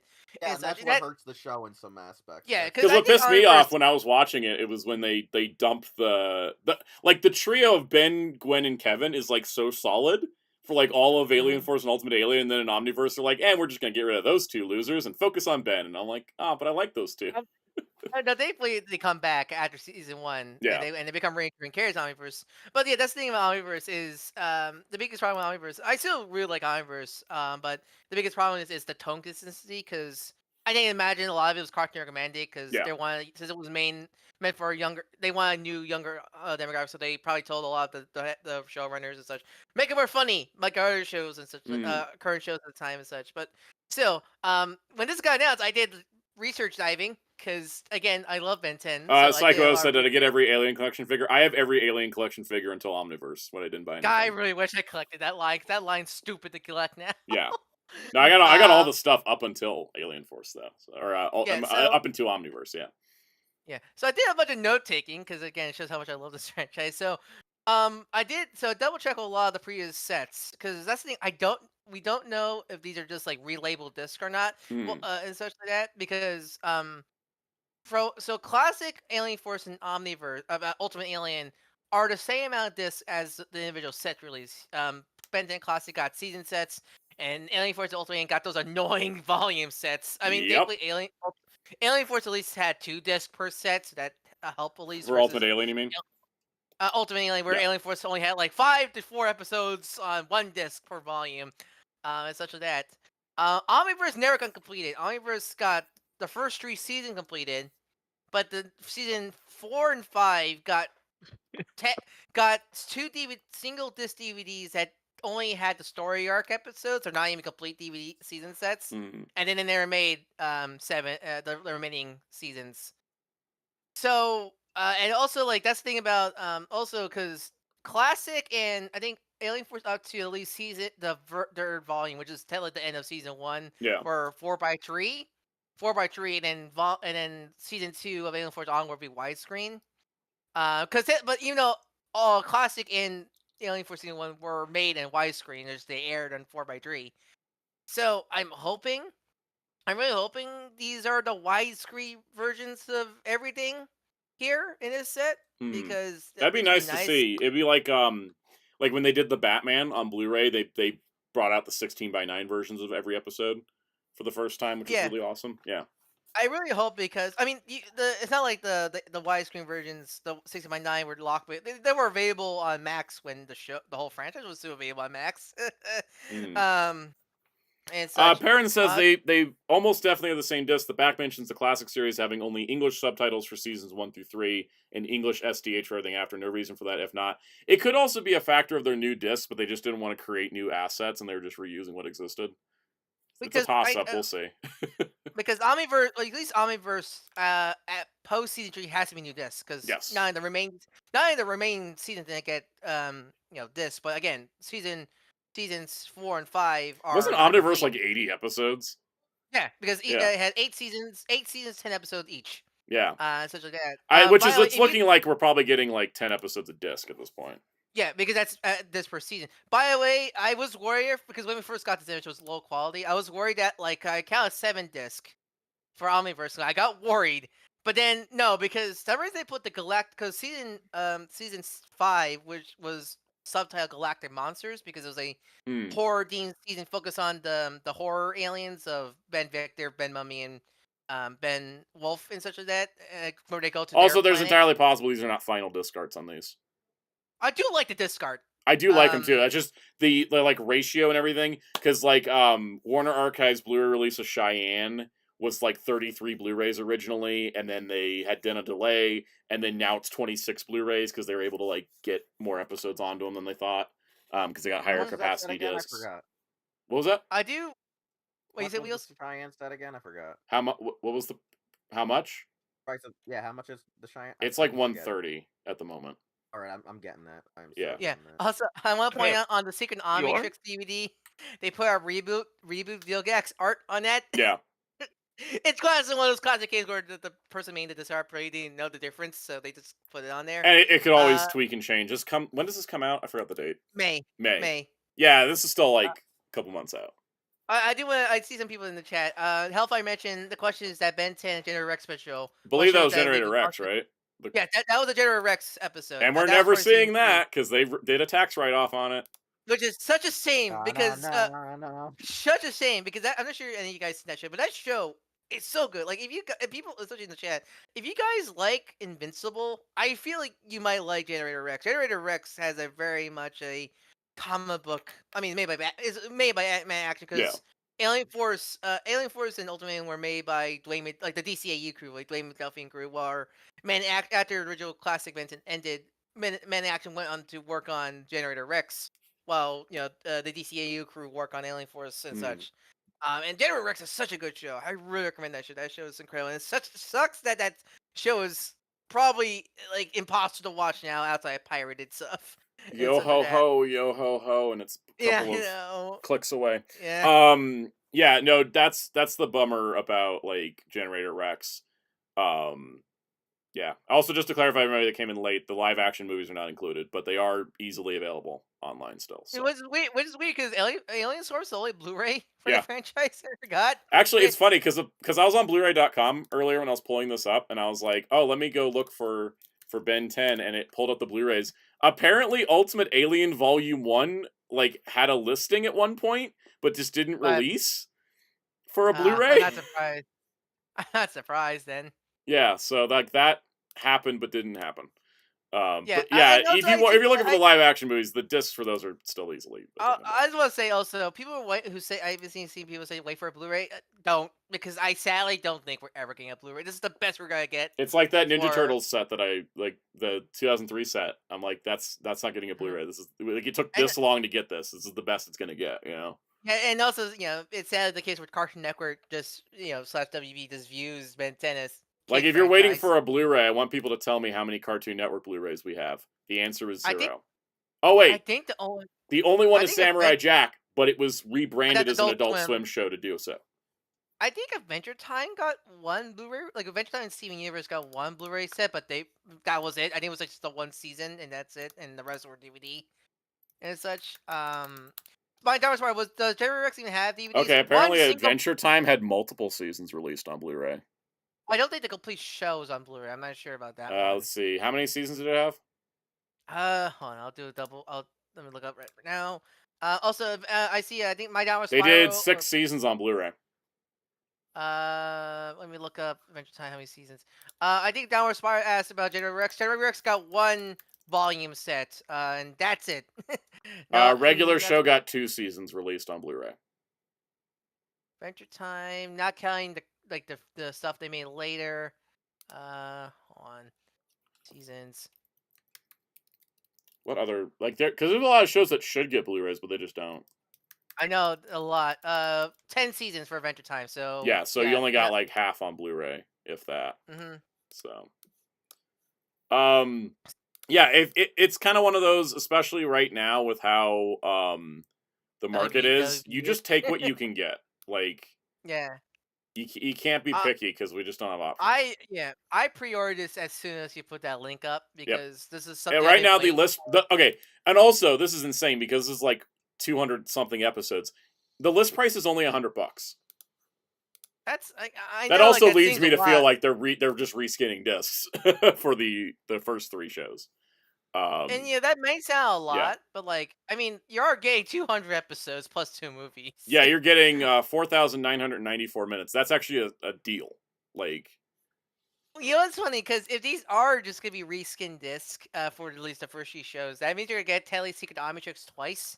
Because I think because Secret Omnitrix had 2 versions, the movie version and one version split to 3 episodes for. Yeah, because I remember the season 4 set had the episodes. And no, I think they packed the movie in with season 4. Because I own the movie. I own the movie single release, and then I think I own the movie included in season 4 as an extra disc. But I don't know if it was the same disc or something. I don't know if they included the episode cuts. I don't remember at this point. Yeah, because I think the only difference is just the episodes had the tradition, and that's it. LPH said no Teen Titans Go Blu-ray. We got 1 season, and the DVD stopped after season 5. And just the movie, and there's the 2 movies, but and then the 2 movies got Blu-rays, but those are movies, yeah. But God, I can't wait for this. Like, this is something I've been wanting forever, and so you said pretty much the only streaming right now, I think, is just Classic on Netflix. Yeah, and I love Classic. Jamie's World OKKO got tax written off, so we won't ever see it on Blu-ray. Yep. But yeah, I'm totally buying this because, like, again, I didn't have Omniverse, and also this is going to be like a big old brick, but it's going to be way less than all those independent volumes I have. Yeah, definitely. Yeah. I've been wanting this. I'll do a video on it because it's kind of a big deal. I love Ben 10 Classic. I do a lot, but Yeah. like my favorite stuff, Ben 10 became my favorite thing. Alien Force, like Alien Force brings in all the Alien Force is my favorite show for sure. Alien Force brought in what I think made Ben 10 what it is, all the lore, all the characters, all the stuff, and so that's the era I love revisiting the most. I love Classic, but like I just like all the additions. Megas XLR also got tax written off. Tax right off. Yeah. Yep. You know how you guys were saying tonal shift is such a problem with Omniverse, which is goddamn true. Yeah. Like what's hilarious is like when when Alien Force came out, everyone hated it. Yeah, no, like when Omniverse goes hard. When Omniverse goes hard, though, it goes hard because like one of my favorite scenes is where that one villain gaslights Kevin. That Ben's when Ben's in Alien X form and he's just throwing people around like they're playthings. Wheel showed me that clip one time, and I was like, maybe I need to. Remember that? Yeah, where he's just like just going all out. Yeah. You showed me that clip, and that's when I was like, oh, maybe I should be watching Omniverse. That was one of the hardest clips ever. The other hardest clip was actually a joke when they just decided to parody Harold and Kumar for like 3 episodes. Oh yeah, the Blue Kiss Mr. Sweetie episode. Peak cinema, bro. And he's, Or the 3-parter where Ben's running around, and every 3 episodes he's not the focus. They have to keep calling him in to be oh like yeah, their tactical nuke. yeah, that was an episode. Yeah, you know what's funny? Because speaking of Ben introducing a lot of things I love today. Comic books is every one thing, and essentially introduced me to retcons. Oh yeah. You Hey, get the full gamut when it comes to What are you guys watching talking Ben about? 10. He always You, had that it's alien it's there. your sci-fi franchise starter pack, like, of anything. You get everything in it. You get multimedia, like, you know, get canon multimedia. You get multiple shows. You get intersecting timelines. You get retcons. You get continuity rewrites. You get villains becoming heroes. Like, all the stuff is in here. It's great. Yep. But yeah, I can't wait. We literally lose Steve Blum as Vilgax, get James Remar, get And then Steve Blum Chifu comes again. back. Yeah, you get recasting as well without them acknowledging it. Like, it's so great. You get everything. No, wait, no, they do acknowledge it. It's all Celestial Sapiens' fault. Oh right, yeah. Anyways, I'm excited for this set a whole lot. It's so again back to the fact that it's so odd that this is the first time where we get like a franchise. Like, the only other thing I could think of is the Power Ranger helmet, and even that's not longer. Complete. It was out of date as soon as it came out. Yeah, because I'm surprised you don't get something like this for the DCAU. Yeah, like for where's our example. big ass DCAU Blu-ray set? That I guess the issue's Zeta and Static, but still, Yeah, like, I guess like it's surprised there's no like big like complete. I mean, the like, closest you get with this is the way that they always package in the new Adventures of Batman with Batman the Animated Series. Yeah. Go but like, even you then, want to get that's technical, like the Adventures of Batman and Robin's a separate show as well, so it's technically 3 shows as one set. But you don't get, Yeah. Justice League, you don't get Batman Beyond, you don't get Superman, so it doesn't count. Mm-hmm. Yeah, again, it's so rare to get a set like this, so it's so Yep. cool. And I just imagine Mr. Over says, can we buy this ginormous. as separate for both collections? I would not be surprised if they also reissued like the 2 big boxes as separate items. They've done that before. Or just the 4 shows individually. Yeah. And yes, there is a Ben 10 comic coming from Dynamite this year. Looking forward to that. Commodore 64 Ed and Eddie didn't get tax written off. They just hate it. Did you say from Dynamite? Dynamite, Yes, yeah. Dynamite's doing the All Ben right, 10 comic. now we need to have Red Sonja just beating his ass for a whole issue. We're done. Why We're not? done. Peak cinema. You Hey, ever AR. seen those? Yeah. Ever seen those old like Cartoon Network promos with Ben in the Justice League? Yep. Where they got Karen Conroy back as Batman for those. By the way, did Ben showing up in Jellystone will this into existence? I think it's just that was just part of the whole like Cartoon Network nostalgia. It just happened. It's just one of those happy coincidences that this guy announced at the same time as that. It's his anniversary year, so. Yeah.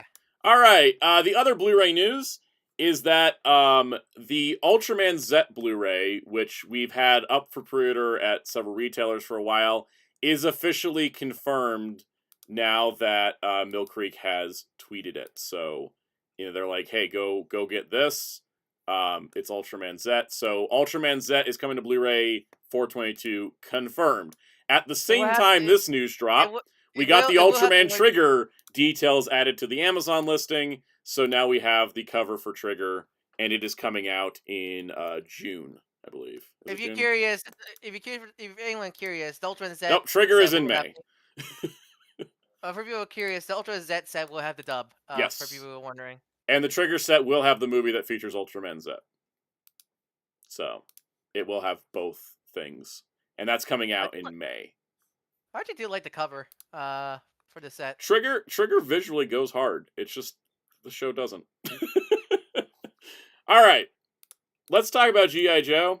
We had a fan stream last week where they kind of recapped some stuff we'd seen and showed some new stuff. First of all, Emily, Lenny, and Tony were dressed up in Cold Slither outfits, and I appreciate them going all in for this. My favorite part was that they had to keep taking their glasses off because they couldn't see the teleprompter. Was this another like hour-long stream?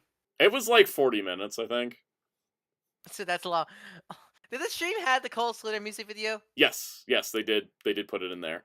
So for render reveals, we got version 4 Snake Eyes, who is one of the Snake Eyes variants. This is like one of the later ones where he goes more commando. See you later, my downward spiral. Thanks for tuning in. Like Deke era Snake Eyes. I guess I don't associate any of the Deke era designs with Deke. I kind of associate them with the comics and the toy line. We also got the this is a repaint of the HMS unit for Cobra, but in Joe colors, and now it comes with Hawk and how he appeared in the 82 toy line where he was a green shirt Joe before he was promoted to general, which is the one we got before, which I think is pretty neat. They did say that the trailer hitch will connect to the Vamp, so the Vamp can That's carry nice. this. So you too can fire nuclear missiles at your opponent. Exactly, and having just worked with one of these in the Cobra colors, it is harder to put into a display than you'd think. It's big, isn't it? It's gigantic. We also getting a retro carded green shirt Joe, which will include 2 different ethnicities as well as like kind of it's the Duke loadout of accessories. I just realized it's the same. It's just basically like it's a green shirt Joe. Army builder. It's your I say this is finally your generic army dude is finally available. Yep. And then we got a retro carded bat, which actually comes with clear windows and effect parts, which I think is super I was saying, awesome. like those effect parts are really cool. If I didn't already own like 9 or 10 bats, I totally would buy this. Why not add another one? I don't have room. I only could put half of my bats on the shelf. I ran out of space. Rip one half and be a bow damage one. I did that already. Still didn't have room. They also showed the full render for the Cold Slither box set, which is coming to Comic-Con, which they've announced before. This is based on one episode of the original cartoon where Cobra's plan was to brainwash people with music, and so Zartan and friends had to become a band. Confusion. It's like that, except the song's catchier. Why does that song go too hard? Like go so hard? I don't know. It was written by the Gem and the Holograms team. Oh, that's right, it was. Like the phrase, like don't stop Cobra because they are so strong or something like that. That's a goddamn cool line. It's so good. I love this episode. It's like one of my all-time favorites. It's obviously a lot of people's favorites. They're doing a whole marketing campaign. There's a website. There's social media handles. They put out there's a music video. There's a music video with lyrics of a brand new remix of the song. It just goes super hard. I can't wait to make the real questionable episode of G.I. Joe, the one where Flint up Baroness in a bathing suit. Hasbro's not going to give us do that. Next Comic-Con, though. I mean, they're going to run out of iconic episodes eventually. I mean, that is one of the most iconic ones, other than Lady J and her clothes getting ripped in like 4 episodes. God, that happens so often. I want they were horny on main for Lady J getting naked.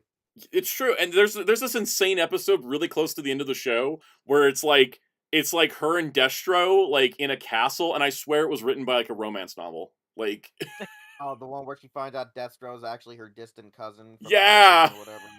But it's like after they're flirting, so now she's just like, "Oh, I'm weird. It's weird about this. I gotta leave." What's even funnier? Is it a Luke and Leia scenario? Almost. What's even funnier too is like that's an episode that supposedly like helps solidify her and Flint's relationship. Yes, because she was like, "Well, I can never be a Destro because Flint's a much better man," or something. Yeah, it's a really good episode for her as a character. It's just the visual style is very much romance novel cover, and it's like kind of takes you out of it. Doesn't take you out of it so much as just hits you out of nowhere because you're like, I thought I was watching G.I. Joe. It's very trippy. It's a little trippy too because of the whole Hammer horror aesthetic of there's a cult that Destro runs that's in the basement, and like, wait, what? Yep. Great episode though. I love that show. That show goes hard. All right. Anyways, next up, they showed the render of Darklon, who is Destro's cousin, except that's not him. That's Frag Viper. What are you talking about? Sorry, I'm jumping ahead. The Frag Viper, which is I saw a silver metal mask. I was like Darklon, and I was like, no, it's actually it's the Frag Viper. Is his weapon like one of those like tennis things? It's a lacrosse. It's a lacrosse cue, but it's for grenades. Oh God! It's like in Tron. You know, like in Tron, like the game with the ball. Like it's like that, except it's a grenade. Yeah, it looks like a pumpkin. It looks like the movie Pumpkin Bomb. It kind of does, yeah. I like the really creepy unmasked head. Like I think that's the way I would pose it. Hey, has this man seen sunlight? Yeah, no, it kind of reminds me of Machine Man a little bit. It's really cool. Or is this like post Dark Energon like affection? They cured them, but they look like zombies still. We're also getting Blowtorch, who is a G.I. Joe that causes fire. Barbecue's always chasing after this guy, I imagine. Is Firefly their good buddy? No, Firefly blows things up. He doesn't like create just fire. He does explosions, right? See, I always see it as like the G.I. Joe team's a little working counterproductive. They have Blowtorch, who blows fire, and then they have they have Barbecue who puts out fire, and they're on the same team. Like,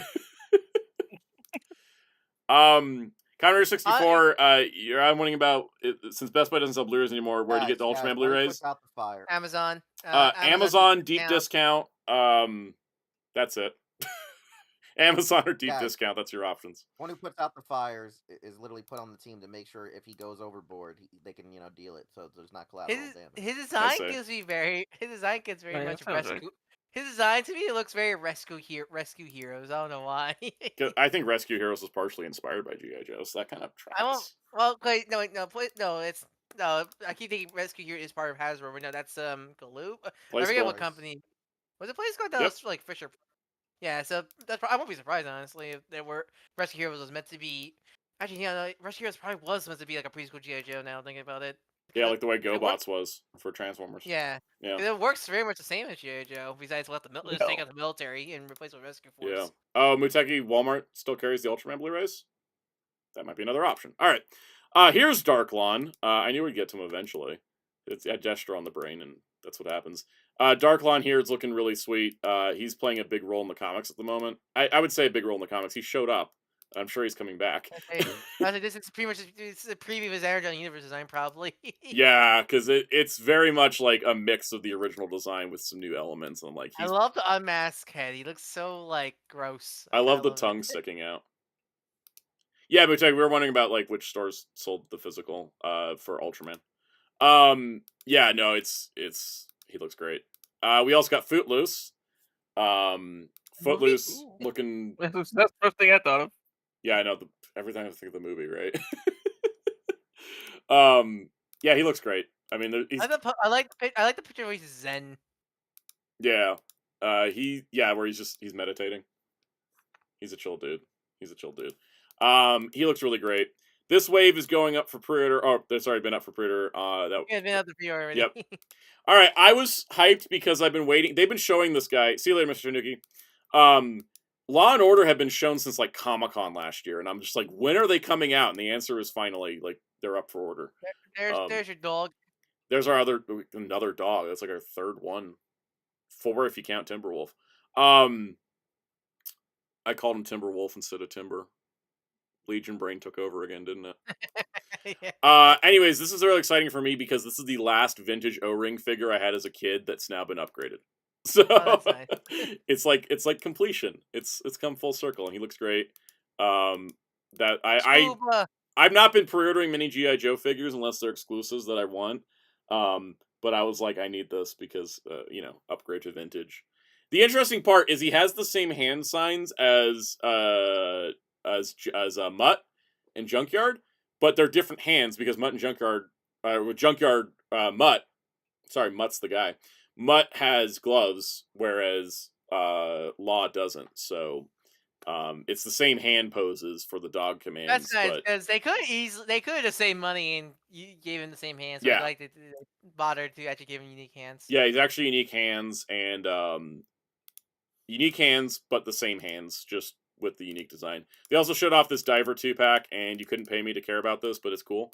Scuba people. It's the ketchup diver versus the mustard diver. Victor is Tyrex. Yep, and they come with one of the elements of the mass device, the blue one. As a recap, I think Breaker comes with the yellow one, the blue one comes with this set, and the red one comes with the polar bear. Right. With free radiation poison snake eyes. Exactly. This is a Target exclusive like Breaker, which is why it's kind of weird that the polar bear is just retail. You know what I mean? I love making it sound like the polar bear is the main figure. Okay, look, I'm going to be totally honest. I did not order that set for Snake Eyes in any way, shape, or form. I ordered it for the polar bear. You know what? Radiation poison dead man? I wouldn't have bought it if I had a choice, but I want the polar bear. The thing is, I'm not going to hunt down these mass device ones to get the mass device elements because they're not going to make a mass device. And I know they're not going to make a mass device because that thing would be like 4 feet long. Sound out. Don't say that. You know the Joe team is proven they can do insane things.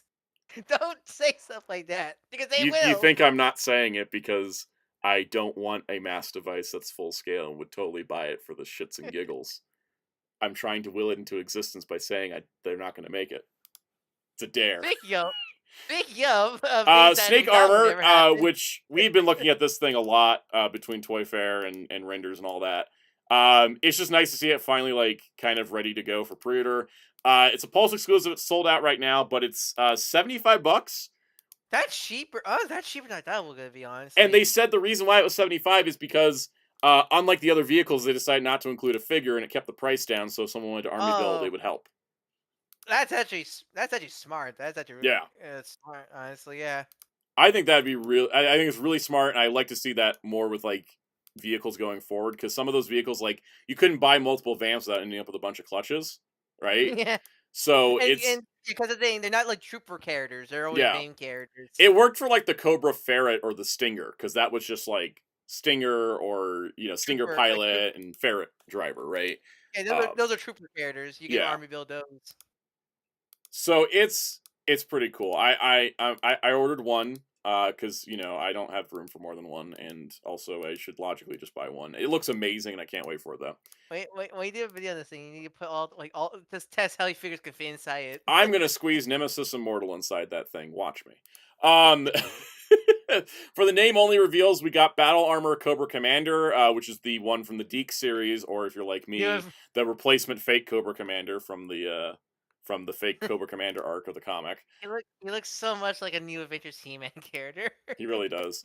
We got another Dreadnought, and we're getting a new Major Blood, which is good because Major Blood hasn't been out since the first year of the line when he was a Target exclusive. Oh god, wow, really? Yeah. So glad to see that. I'm not going to need another new Major Blood because I just put the one I got on display, and I'm like, I still like this guy. I don't need a new one. And then we're getting a 2-pack of Sergeant Slaughter and Mercer. And I'm curious to see what's going to be different on Sarge, because they've already done 2 of them. Wait, was Mercer Iraqi sympathizer? No, I mean they can't do that. That hadn't happened to actual Sergeant Slaughter, the G.I. Joe character. It just happened to the wrestler. I know. That's the joke, though. That's the joke, Soundout. Welcome, Spiderus Prime. Glad you were watching Snow White, the animated one. He's gonna betray America to fight Hulk Hogan at WrestleMania. So Mercer's a former Cobra Viper that joins Sarge's Renegades team in the G.I. Joe movie. And in the comics right now for Energon Universe, he's part of Destro's Cobra. Destro's right hand. He's Destro's right hand man. Yes. And I kind of wish he was sold on his own instead of in a 2-pack. I mean, the best. I kind of hope it's his Energon Universe design, and maybe that could be our first look at Energon Universe Sergeant Slaughter, maybe. That could be an option. I also could see it being like this is going to be very cartoon inspired, and then there'll be like an Energon Universe Mercer later. Yeah. Yeah. They also showed the physical for Zartan from the Cold Slither set. And they said there'll be more details on that in the future, which is cool, because... pretty solid stream. I thought it was pretty great. Look, they had the music video, so it's already a 10 out of 10 stream. Exactly. Exactly. All right, let's get into the other toy news that's not G.I. Joe and not Digimon. And this is going to be quick, because I want to get to Digimon. First things first, here's the... Oh, no, Sally need to ramp a $35 cassette. I will. I scheduled that in. NECA's Haulathon for Target. This is the Haulathon lineup. The way this is going to work is that stores are starting to get pallets now with these items on them, and then online starting April 11th, every week they're going to upload a different set of these over like 4 weeks, I think. April 11th. Yes, I need. So I'm looking at this. It's like 90% Ninja Turtle, right? And that's great. I'm not buying most of these things. I do like to see that there is a red colored Shredder for Mirage, because we got the blue one, but the red one's more iconic and matches the other Foot Ninja better. In terms of like the only ones I want to get from here is comic and cartoon Shredder and Mirage April. I'm in for Mirage April, Beetlejuice, Count Von Count, and maybe Pee Wee Herman. I'm not sure if I'm going to get Pee Wee Herman. I haven't decided. Is it based off the show or the movie? I don't know. I think it's the show. Yeah, it looks like the show. Yeah, because it's got the red door thing. Yeah, that I'm personally speaking, like April's the only. I think April's like the last Mirage figure I really want at this point, because she'll kind of finish my Mirage stuff for me. Plus it's finally a black April. Finally, the correct April skin color and hair. Yep. Yeah, for me, I have the Ballard's Blue Shredder, but like, yeah, I much prefer having the Red Yeah. Shredder. And he also, I think he's a new mold. It looks like he's a new mold. Yeah, I think he is. Same with cartoon. I miss out getting cartoon Shredder because I have the cartoon Turtles and and cartoon Splinter, so I want to get cartoon Shredder. To complete, I kind of kicked myself not getting the cartoon April because for me with Turtles, I at least want to get the main core characters in every incarnation as I kind of have a nice look at the history of the Turtles kind of thing from my display. I So I agree. really kicked myself. It's kind of kicking myself not getting that ultimate cartoon April I saw. I'm sure once they'll a roll her year ago. back out around again at some point. Hopefully, Maybe I give think her a they, neck that's not giraffe length. they need to make a new Casey. They do. Also, Oh, yeah. But yeah, that's Holothon. All right, let's complain about toys. So I you mean a $30 Rhino? I had like a little crash out about toy collecting over this. that Rhino causes you. So That this is a goddamn $35 Rhino. Target exclusive set that contains Perceptor from Transformers the movie, Ratbat, who now has a backpack, and Ramhorn, who is the last Blaster cassette. All right.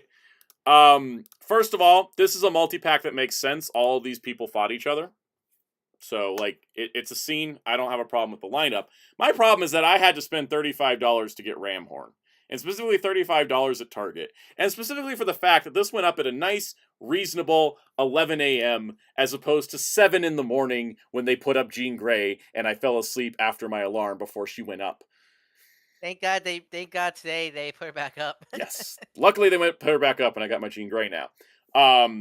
with no boots. Yeah, Blade Raider, they did make Rewind. He was with Twincast. So I just hate how we piecemeal the cassettes out. These are like the cheapest, easiest Transformers to make. Why do we always have to keep doing this shit? What did Evan say? Evan At the said com? marketing loves cassettes, and I'm like, yeah, because we're suckers and keep buying these. Yep. I think that's the thing. Like Perspector is not even that much change because I think it's not. they were it's like, still oh, a we retooled him, and they put out this little video, and you can see like in the His video.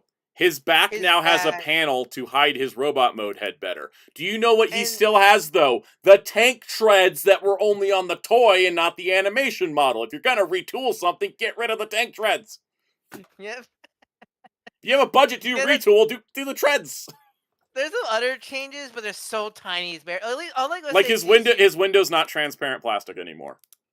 I mean, that's a good thing. Whoop But like, I like people like to joke about So You See Springer, but So You See Springer, you can actually see the changes. From They made people. 19 parts retooled on Studio Series Springer. Here they did. They switched one thing to from clear plastic to opaque, and then they put a panel in. That's and it. There's some tiny changes. I think there might be new parts, but they're so like changes. But they didn't fix the big problem, which is the tank treads. Yeah, Andreas. Yeah, the tank treads are a thing from Microman because he was a microscope that could turn into a tank, and then they never used the tank in the show, so the tank treads are not like needed for the toy. So here's a question: can the toy actually assume the tank form? Because Yes. I don't Yeah, recall. it can. Yes, it can. Studio Series 1 can, and that's why they kept it originally. But I'm like, Because I know it has, but I just don't remember what the tank mode looks like because I don't think they show it. It's in pretty the much instructions. It's pretty much you flip the legs like the other way around, pretty much. yeah, you can Google it. I just am like, this we got to be at the end of this. Like, I Who's left? can't keep doing this. Like, we still got Slugfest and Overkill, and they said they were going to do the cassette combiners, and I'm like, can they just sell them without me having me rebuy everything? I mean, there's also if you bought the United Soundwave, there's still Red Studio Dude Laserbeak. Red Dude and Laserbeak, and I'm not paying. And he's saying I'm not paying $20. I have some. I at least have some dignity where I'm not paying. I think Big Bad got a new version of the Red Series Red Dude. And I'm not paying $20 for a tiny little figure. Yep.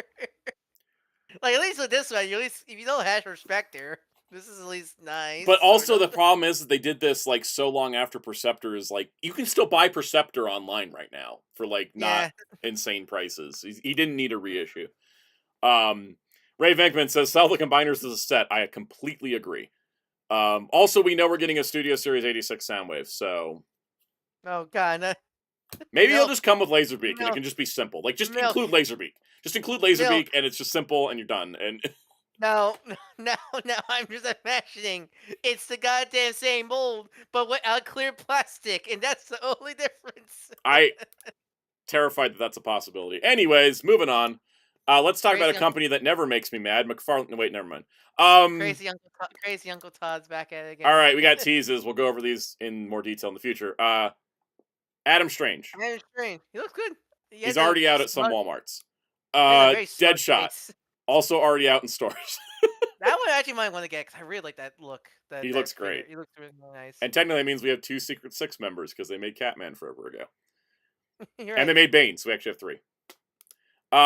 Year 2 Batman, who looks... What's can you explain? I haven't read any of the year 2, so what is up with the giant pirate hook and gun? Okay, the pirate hook is the Reaper's hook, which Mattel actually made Reaper. Okay. For everyone that doesn't know, like, year 2, it's... Mask of the Phantasm is the year 2 adaptation. The gun thing is because Reaper is a guy with giant, like, scythe blades that have guns in them. So Batman's like, how do I deal with gun besides use gun? And then it's like a whole struggle he goes through. I said, wait, hold on. Where's the not toy on this? There it is. Found it. Not toy. Yep, on the, not a toy. There's a lot of issues I have with the coloring on this because it's like these darker colors that don't match the original comic. And then the Chase variant, the Platinum, is the lighter colors that match the comic. I was gonna say, he looks very B-Taz with the shell shading also. He does, and it's weird because this should be the variant, like a B-Taz colored one should be the variant, but it's the regular, and the actual accurate colored one is the Chase variant. I gotta love that. Yep. And then I guess there was a shot of Woman of Tomorrow Supergirl, who's looking pretty stellar. Yeah, she still is a bit annoying because she's still using the Catwoman like midsection there. Yeah. It's like, come on, Todd, you have clean female midsections you can use, but still a better Supergirl than the last one they did, so I'm getting this one. And then we have the Kingdom Come Superman as well. Props to Todd. Props to the toy photographers at Todd. Some really good toy good job. photography here. Sometimes it does backfire because like sometimes they'll look amazing in the teaser, and then you see the final figure, and you're like, ah. And then there's like new Todd mods, which are these big chunky vinyl figures. I like the King Shark. I don't get these, but like I kind of like the proportions of them. They're kind of like fun, cartoony looking. The Superman one. The Superman has a smile, guys. Well, then you also look at the bulge he has. Like, my God. That's why he has a smile, guys. Anyways, there we go. All right, Bandai. Bandai before Digimon. Bandai before Digimon. They kept quiet this week. They announced that in their ongoing series of Let's Make the Ultraman Defense Team vehicles 140% larger and more detailed, we get the Jig set for Ultraman Gaia. Wheels. Ultraman Gaia, go. How do you feel?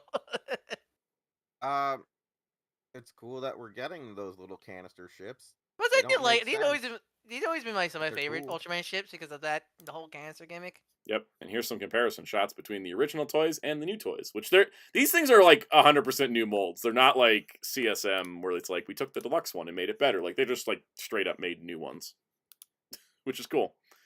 All right, the other thing is that if you need a SH Figuarts hard boilder, there is the Futo PI edition now up on Premium Bandai for $90. Wait, was there a double with a wire scarf? Yes, that was the Futo PI edition. Okay, that's good. I didn't realize it came with a wire scarf. That's kind of cool. This also comes with some smoke effects and a stand. So that's pretty awesome. And I'm going to go check P Bandai to see if they put something up that we're waiting on them to put up. Because it'll be relevant to the news. And they didn't put it up yet. Son of a bitch. All right. Hey, Digimon. Hey, Digimon. Friends of all boys and girls. It is time to talk about Digimon Con, which was supposed to be like the lead story of this. Let's do it. All right. The way this is going to work. So Digicon. So this year they decided to lock in finally with Digicon. Yes. Because the last few Digicons have been kind of meh, pretty much, right? They usually are like showcasing current Digimon stuff, and occasionally they'll drop like a new piece of merch. This year's Digimon Con, they dropped so much stuff that it was insane, and so we're ready to like we're gonna get on this and let's do it. I'm gonna categorize this just like the Digimon Con stream was. So we're gonna start with video games, and if I don't change the title card, someone remind me because I should. Mm. All right, so first up, Digimon Story Time Stranger, the new game. They did release a new trailer showing off several of the Digimon appearing in the game, which include Digimon that we don't usually see in games like Bellstarmon and Shoutmon. Well, Bellstar, this is because Shoutmon was added to Hacker's Memory, Yes. and then Hacker's Memory, and yeah, this is Bellstarmon's game debut because she debuted after Hacker's Memory. Mm-hmm. And adding to this, we now know that there's going to be over 450 Digimon in the game, which is making it the largest roster of any Digimon game that is a console game, because, mobile games get kind of nutty. So we got this new trailer, which is pretty hype, and then we also got some other details like the characters and artwork The models look so nice because it has been 10 years since Cyber Sleuth. Yep. So and Cyber Sleuth are Vita games, so like these models look really incredible. Mm-hmm. We got some character art. So the way the characters are going to work is that you will pick your protagonist, and whichever gender you don't pick will be the operator character in the game. So, which I'm glad. I'm liking more RPG games doing this more, where where you pick one, there isn't like a classical debate of which one's canon. I'm glad no matter you pick, both are canon to the story. Yep. I think on their main, we had their names. I forget what was their name. I think it was on the article with the first link I have in the doc. Oh yeah, I'll double check that. I'll go double check that there because we also got a supporting cast member who may or may not be a Digimon. Yeah. So the male protagonist is Dan Yuki, and the female is Kana Yuki. There you go. I think it's cool. And then, so in addition to the supporting character, Patamon, Gomamon, and Demi-Devimon are the starter Digimon for the game, which is really cool. And they had the names. They had the names of the characters. Also below these pictures. So yeah, the supporting character is Iori Misono. Is the supporting character. There you go. That's her name. I do love. I saw a great tweet from Blue Sky where it's like Professor Oak goes like, "All right, here's your stars: Archangel Michael, Satan, and look at this cool seal I have." Yeah. Starter Digimon. I love how in Digimon it's like you encounter 3 Digimon. Which one you taking? Yes, those are 3 starters. Aegiomon is confirmed to be a main character in the game, and Aegiomon will be joining you in battle. So you're going to have 3 Digimon on your team, much like before, 3v3 battle kind of thing. But then Aegiomon will be like a 4th like ally character that will join battles. Yeah, because he's Iori's Digimon partner. I imagine like it's one of those cases where story stuff he will be there, but I imagine if you're doing side quests, I don't imagine he's with you. Yeah, I imagine it's going to be like Arata or Nokia when they join you in Cyber Sleuth. And they'll just be like, it'll be like an ally turn in the rotation, which is pretty cool. And anyways, we got a shot of Bellstarmon, who is not censored. Thank you. Maybe some Digimon art. Maybe because some artists on Digimon Car like to make her bigger, but like she looks more downside. So what's not? So they confirm. Cause the way how Cyber Sleuth work is, I think there's more cities of Japan in Cyber Sleuth, but they're a lot more smaller. Like you're only in like one part of the. Here, there's only 2 cities. I think it was Akihabara and I forget the other city. It was like usually the train station area, but they're much bigger. There are much bigger areas. Much bigger areas, and on top of that, the digital world is like fully incredible. Because again, Cyber Sleuth only had the internet. It was just the Eden like hype cyberspace thing. This is an actual like digital world. You can see Pegasusmon here. You can see Digimon roaming around. Like they have full cities. Like it looks like the actual digital world. Shinjuku. Muteki said Shinjuku is the other city. Thank you. This is like the digital world. Like this is an overview of how the digital world's like hub world looks, and that's just the hub world area. Like that's not even the whole thing. We do have some story details though, so I'll go grab that since it looks like you didn't grab. Yeah, I think it's what the Will only posted them on Twitter, and I was like, put them in your article. Yeah, hold on. I like this sleeping Arukenimon. Lobomon's also here, confirming him. He's sitting at a table with Unimon. I did love this like bar, bar of all the Digimon. It's a Digibar. That. I love how the human world looks kind of bland in comparison, like really enticing you to go to the digital world. I think that's really great. It's looking really good. It's looking really good. I know we've been it's coming out on PlayStation and Xbox and Steam. All right, got the story. So Yeah. the story begins in Tokyo, Japan. The protagonist is an agent of Atoms, a secret organization that specializes in investigating and solving anomaly phenomenon. In the course of the investigation, they encounter an unknown creature called a Digimon in Shinjuku, an area sealed off by the government, and are caught up in a mysterious explosion that will reawake 8 years in the past. Because the main time stranger isn't just a main, but apparently There's a time travel element. You're going to be Yeah. like going back in time 8 years, which is funny because going back in time 8 years is like 8 years ago was when Hacker's Memory came out. Dun dun We dun. also have the you don't have a. I have a link. I'll put the link here in the stream chat. We have a link of possible or main villain or like main villain Digimon. Yes, because they these did. They did have a new design because they have they have a designer on this who designed stuff for Cyber Sleuth. Yeah, because they yeah. did. So they got. It's the same. I mean, it's pretty obvious. Look at the art, but the same character designer. Same. The character designer's name is great. Not even Uh, joking. That's their handle. Oh yeah, I know. Oh, great. Yeah. Oh, snap. Okay. and Yeah. also, it also is the same composer as Cyber Sleuth, so that's nice. They're keeping continuity. It's gonna be like very like keeping in line with the way Cyber Sleuth is, right? It is Yeah. kind of funny Was because great the one who's the Tenjo Tenge guy? It's the 'Cause I remember Tenjo telling Tenge Jerry. guy. Yep. Yeah, That's yeah, who yeah. it is. And Because I Air remember, because I told you that. Remember that, Jerry? Over the weekend. Also because I actually seen Air Gear. Yeah. Yeah, hold on, I got here. So here, I got Yeah. the memes. So we have main character designer. The main character designer of all the human characters, Suzuhito Yoshida. Yes, you did. Who also does who also did character design for Devil Survivor and Durara. Yeah, boss. Oh, great! It's the boss character designer. And we have Masafume Takada, who returning music from Cyber Sleuth and Hacker's Memory. Also, Great did the design of the Eaters in Cyber Sleuth. So. Yep. Yeah. Oh.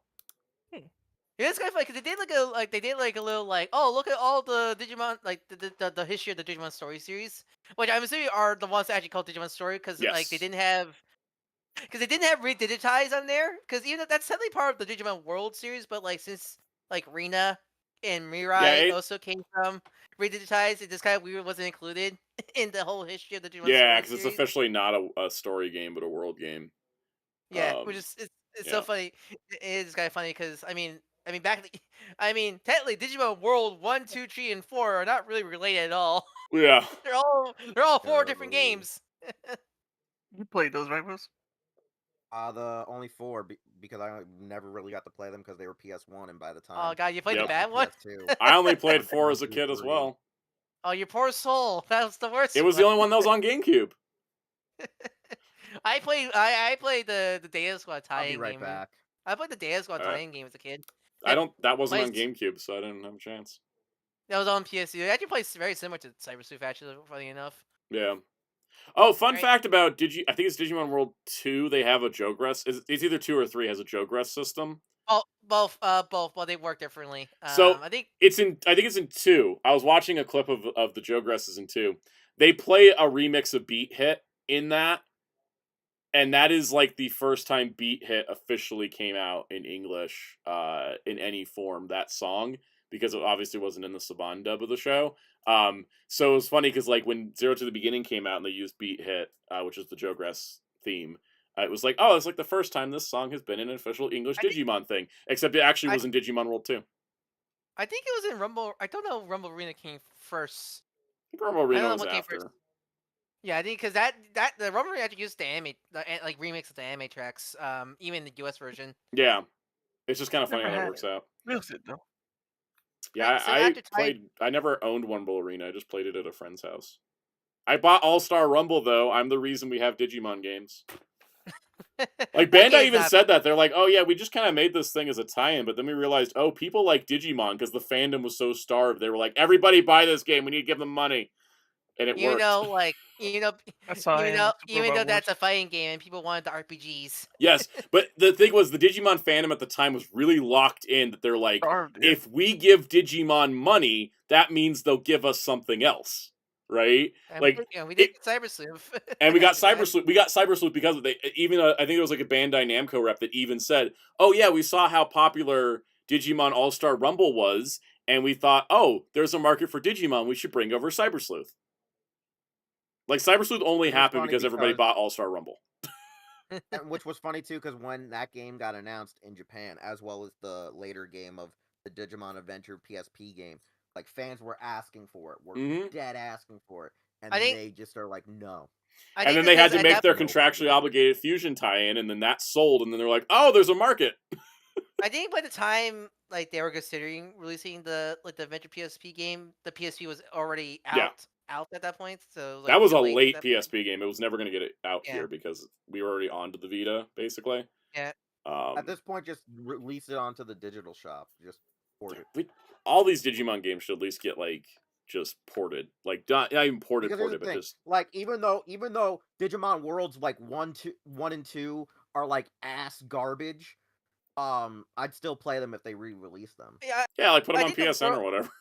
I think the Like World I mean, like games I hate was- those games with what I've learned about them. But, Yeah. like I'll still play them if they make them. I think the available, World like, games it's with easy fun. get port. I'm not sure about the Adventure PSP game because there might be some licensing because that is based off the anime and music and all that stuff because that does just use anime tracks. But at from what I least some of understand. the other stuff, I don't know. We're getting off track. So that's pretty much it for Time Stranger. What are you guys thinking? I'm thinking it looks amazing. I don't know. It looks Yeah, great. I mean, I can't wait. as I mean, long my as it keeps. I still need no, to I was beat just gonna say, as long the as it keeps. two RPGs. Yeah, Cyber Yeah, as Sleuth. long as it keeps. As long as it stays like Cyber Sleuth and Hacker's memory. It we will. shouldn't have a damn Since it problem. has the same a lot. Pretty much the same team. Like cast. remember, also Yeah, Habu worked exactly. on this before he left Bandai. So Exactly. So like, as long as it's that, we're good. We don't. I think we don't so. have a problem. My partner loves the Cyber. Like, my partner loved the Cyber Sleuth game so much he completed the field guide. He got every single Digimon. dang. He loves the Cyber Sleuth game, so he's super looking forward Yeah, to the I, game. I deeply love Cyber Sleuth, and I deeply don't like Next Order or Survive. So, Survive you play for the story, not for the game. I didn't like the story. That's my thing with Survive. Which route? Because it depends which route. I didn't like any of Yeah. it. Yeah, it's a pretty bad story. I mean, it's all I think fine if it's you a- like it, but like for me, like it did not feel like Digimon at all. Mm. I did not have It it was did not like have the how- vibe. It was literally trying to be too edgy. From what I've heard. The I edginess mean, would only be an issue if there was any elements of Digimon in it, but it lacked every element of Digimon. I think like the actual story is pretty good, but yeah, if you look at the Digimon, Like thing, as it a is game and definitely- as a visual novel game, it's good. It's really well made. It's solid. It just doesn't feel like Digimon to me. Mm. Like there's a lot of aspects of Digimon that just there's none of it was there.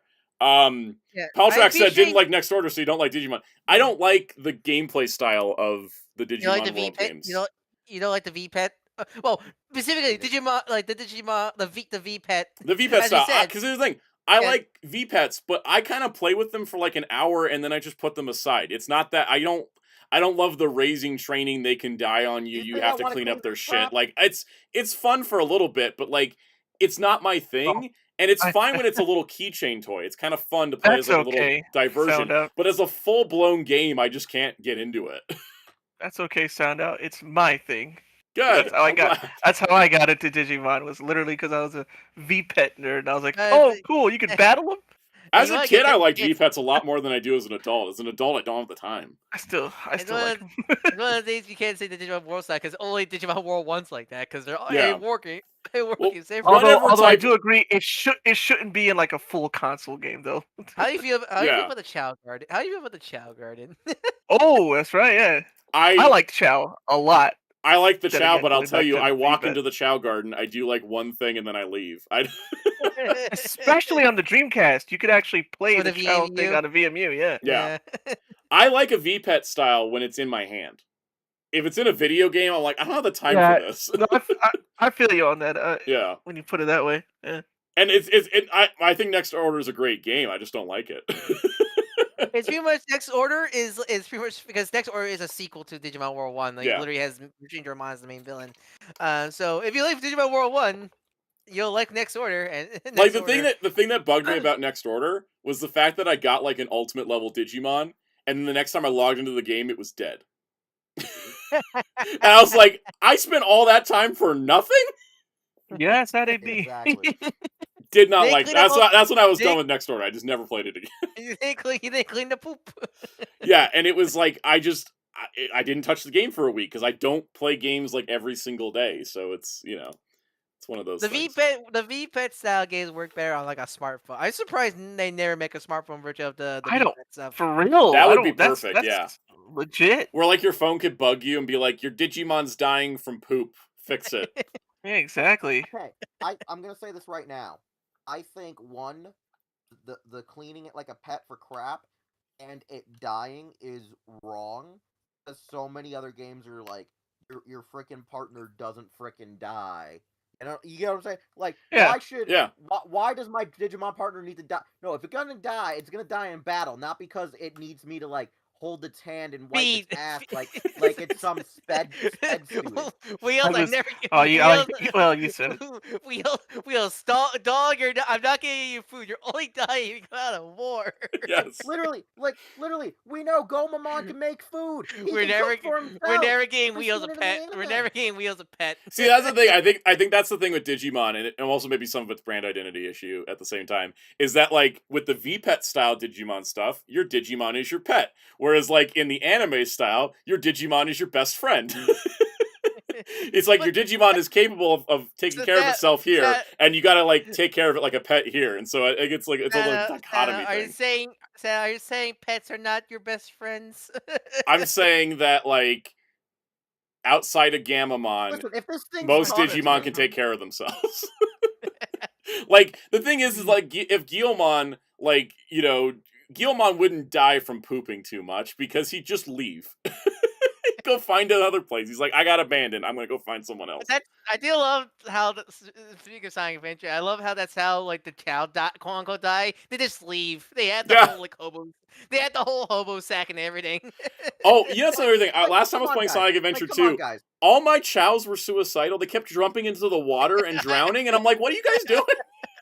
I know, right? Like, guys, Digimon is almost the size of a full-grown child, has posable thumbs, he can walk into the bathroom, take a shit by himself, and wash his hands.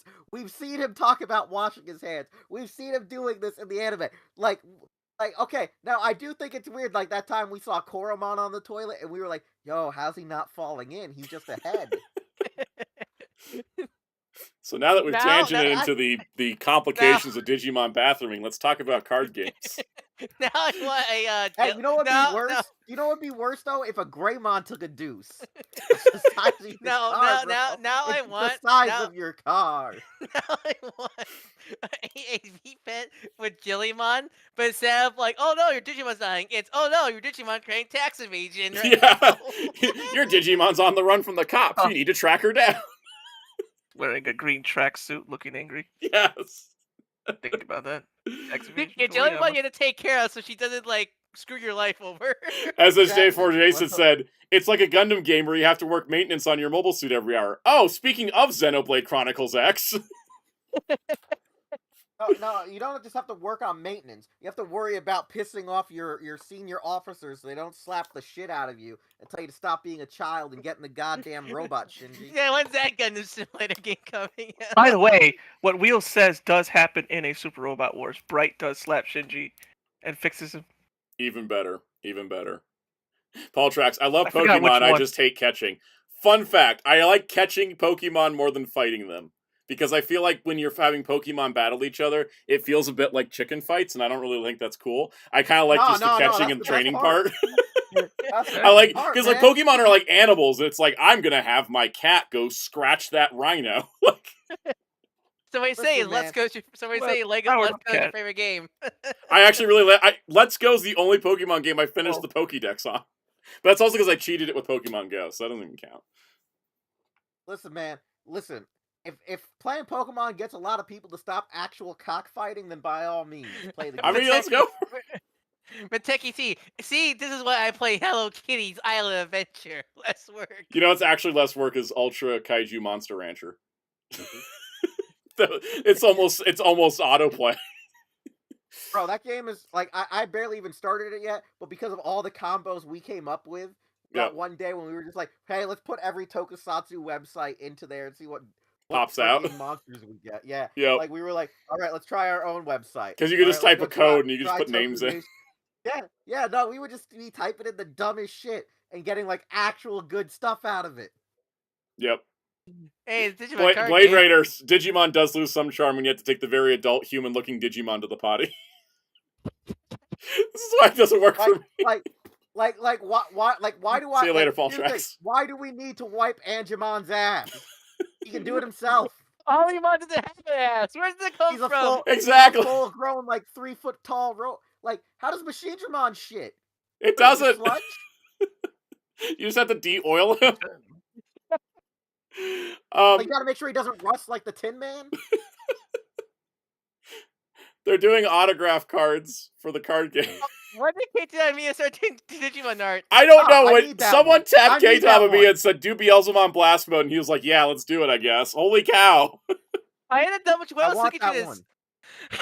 When I was looking through this, I was like, man, look at all the cool art, like a Gunimon, and I had to double take when I saw K-Tom, I had to double take like Keita Mia. Yep. And I look at the art, like that is Keita Mia. What the fuck? He even gave it like a Garo background with the gold.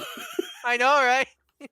Like, someone better get me this card, because I'm not going through all the packs. Yeah, no, I'm gonna buy it in singles. Like, I don't care how much it costs. I'm gonna get one of those. It's just like I need the Peach Momoko Trafalgar Law card still. Found out. Like, This is what I'm imagining. You're gonna buy the booster pack. You're gonna buy the single, and then you're like the first rare you get is the Amamiya. You're like, all right, Wheels is done. Let's go. Like, it's done. yeah, we'll see. We're also getting some more. I also need that Agunimon.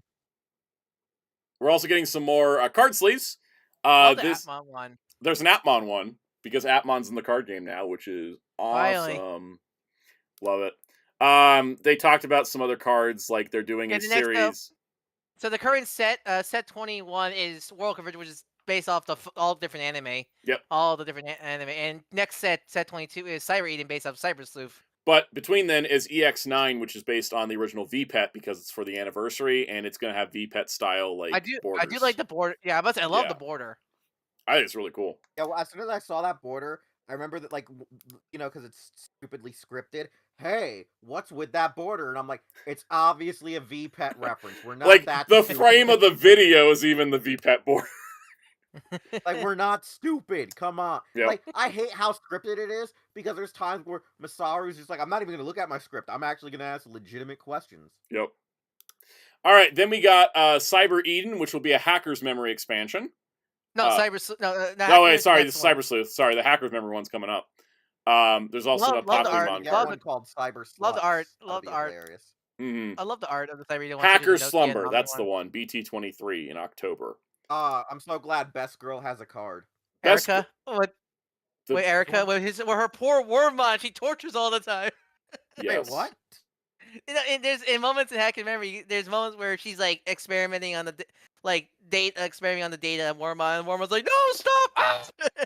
Oh no, I was just talking about what's her face from the first game. What, Nokia? Oh. No, the one on I can't think of her name. The right one, now. The one on the left. The one, the black hair girl. Black hair girl. That's Yuma. Yeah, Best Girl. Yeah, that's Yuko. Yeah. Yeah, we got the Hacker Slumber set, and then there's going to be reprinted cards with new artwork in the Tamer's Evolution box, which is $200 and already sold out. Yeah, that's your pre and Bandai, big $200, and all you get is 50 sleeves, 5 egg sleeves, and then 12 cards, and then a big old box. That's it. Hey, they sell well despite that price. I know, it's sold. Digimon Liberator, which many people speculated might be ending, the web manga, is not. It's going to be going into a second arc, and they're doing a time skip, and so everybody gets redesigned. That's cool. What if we go through a time skip? Like, what if we don't stream for? Man, first Pokemon. We did go through a time skip, Wheels. It was called 2020. Man, first Pokemon, now Digimon. What's up with these franchises having time skips out of nowhere? I know, right? Actual progress. I like how it's so funny because like with Shota and I can't remember her name. They look the same, but then Owen Dreadnought here was just like, you know what? It's summertime. No more sleeves. I need to still read Liberator. I heard good things about it. I still need to read it. It's great, and the fact you can read it on Global Comics is even better. For free, right? Yep, for free. And it's not restricted where it's like, oh, you only get the certain new chapter. It's like you can read it on the Digimon website. It's on Global Comics. I think it's also on Webtoon. You can read it multiple places. Hey, yeah. guys, remember that one time when Takara got mad at people for fans translating a free comic? Yep. That was dumb. But here, Which one was that one? it was the what was it? The one for the toy line, Like right? a couple of months ago for the Transformers one, like they got mad. They were Oh, like, for the it Legends was manga. For the Yeah. Legends manga. Yeah, it was weird. They were like mad, like pissed the hell off. It was like a whole- Meanwhile, Well, we're Bandai hoping- with Digimon is like, we're just gonna global simul publish this in English, like Mhm. free. for free. All They're right, not charging us. yeah, they're not charging you anything. You can just read This this is the for first free. time this is the first time read like part of Bandai and company were something like, like "Yo, that. dog, you want something for free? I don't have to go to P Bandai. Yep. I don't have to go to your store." All right. And probably the biggest news for card games. I was gonna say the real card quick, game- Kaus, I know you read part of this series. Yeah. Yeah, it's pretty good, right? Yeah. The way the site loaded though was kind of rough. But Oh I yeah, think the they first fixed time that because they had now. like an anti-piracy thing and it was all Yeesh. weird.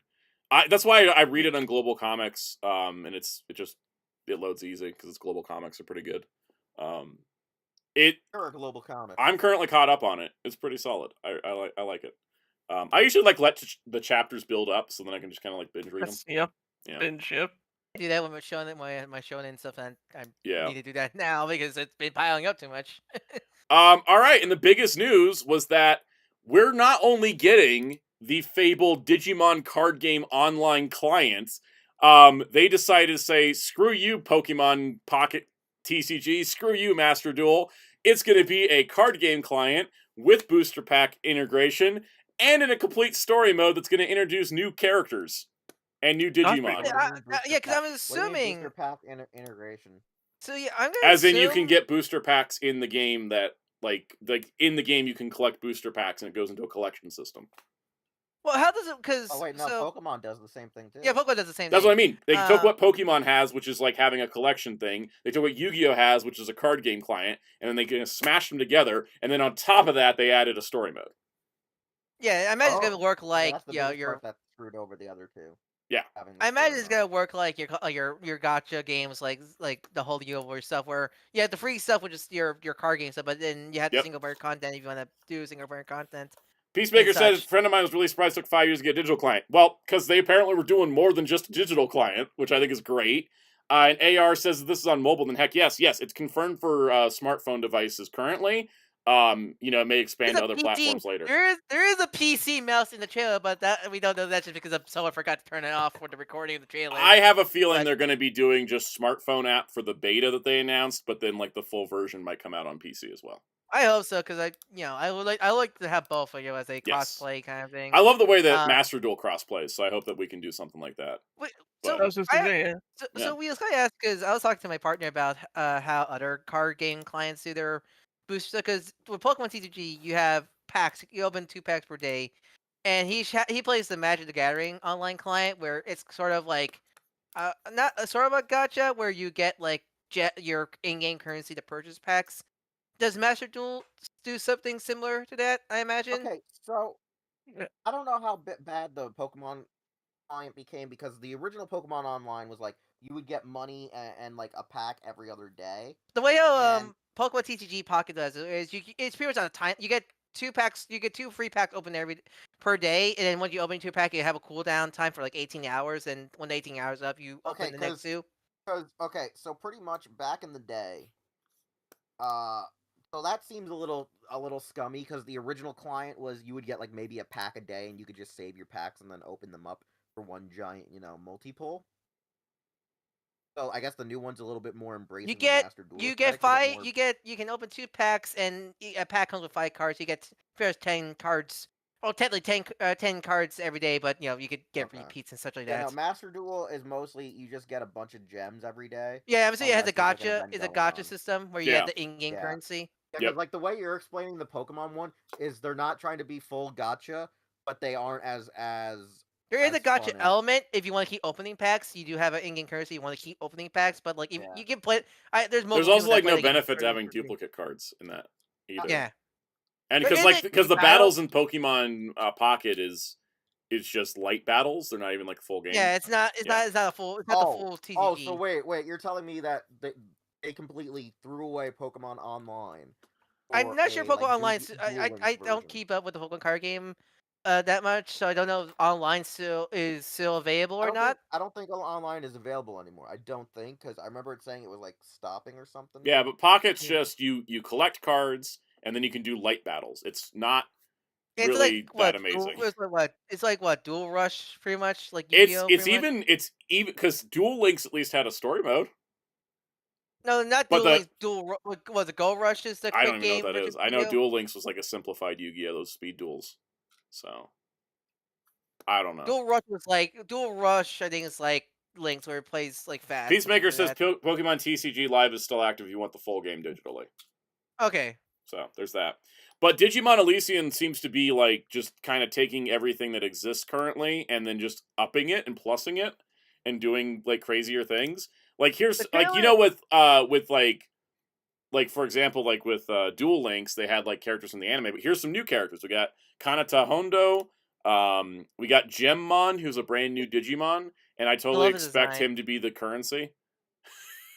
Oh yeah, Oh god, you're right. Yeah.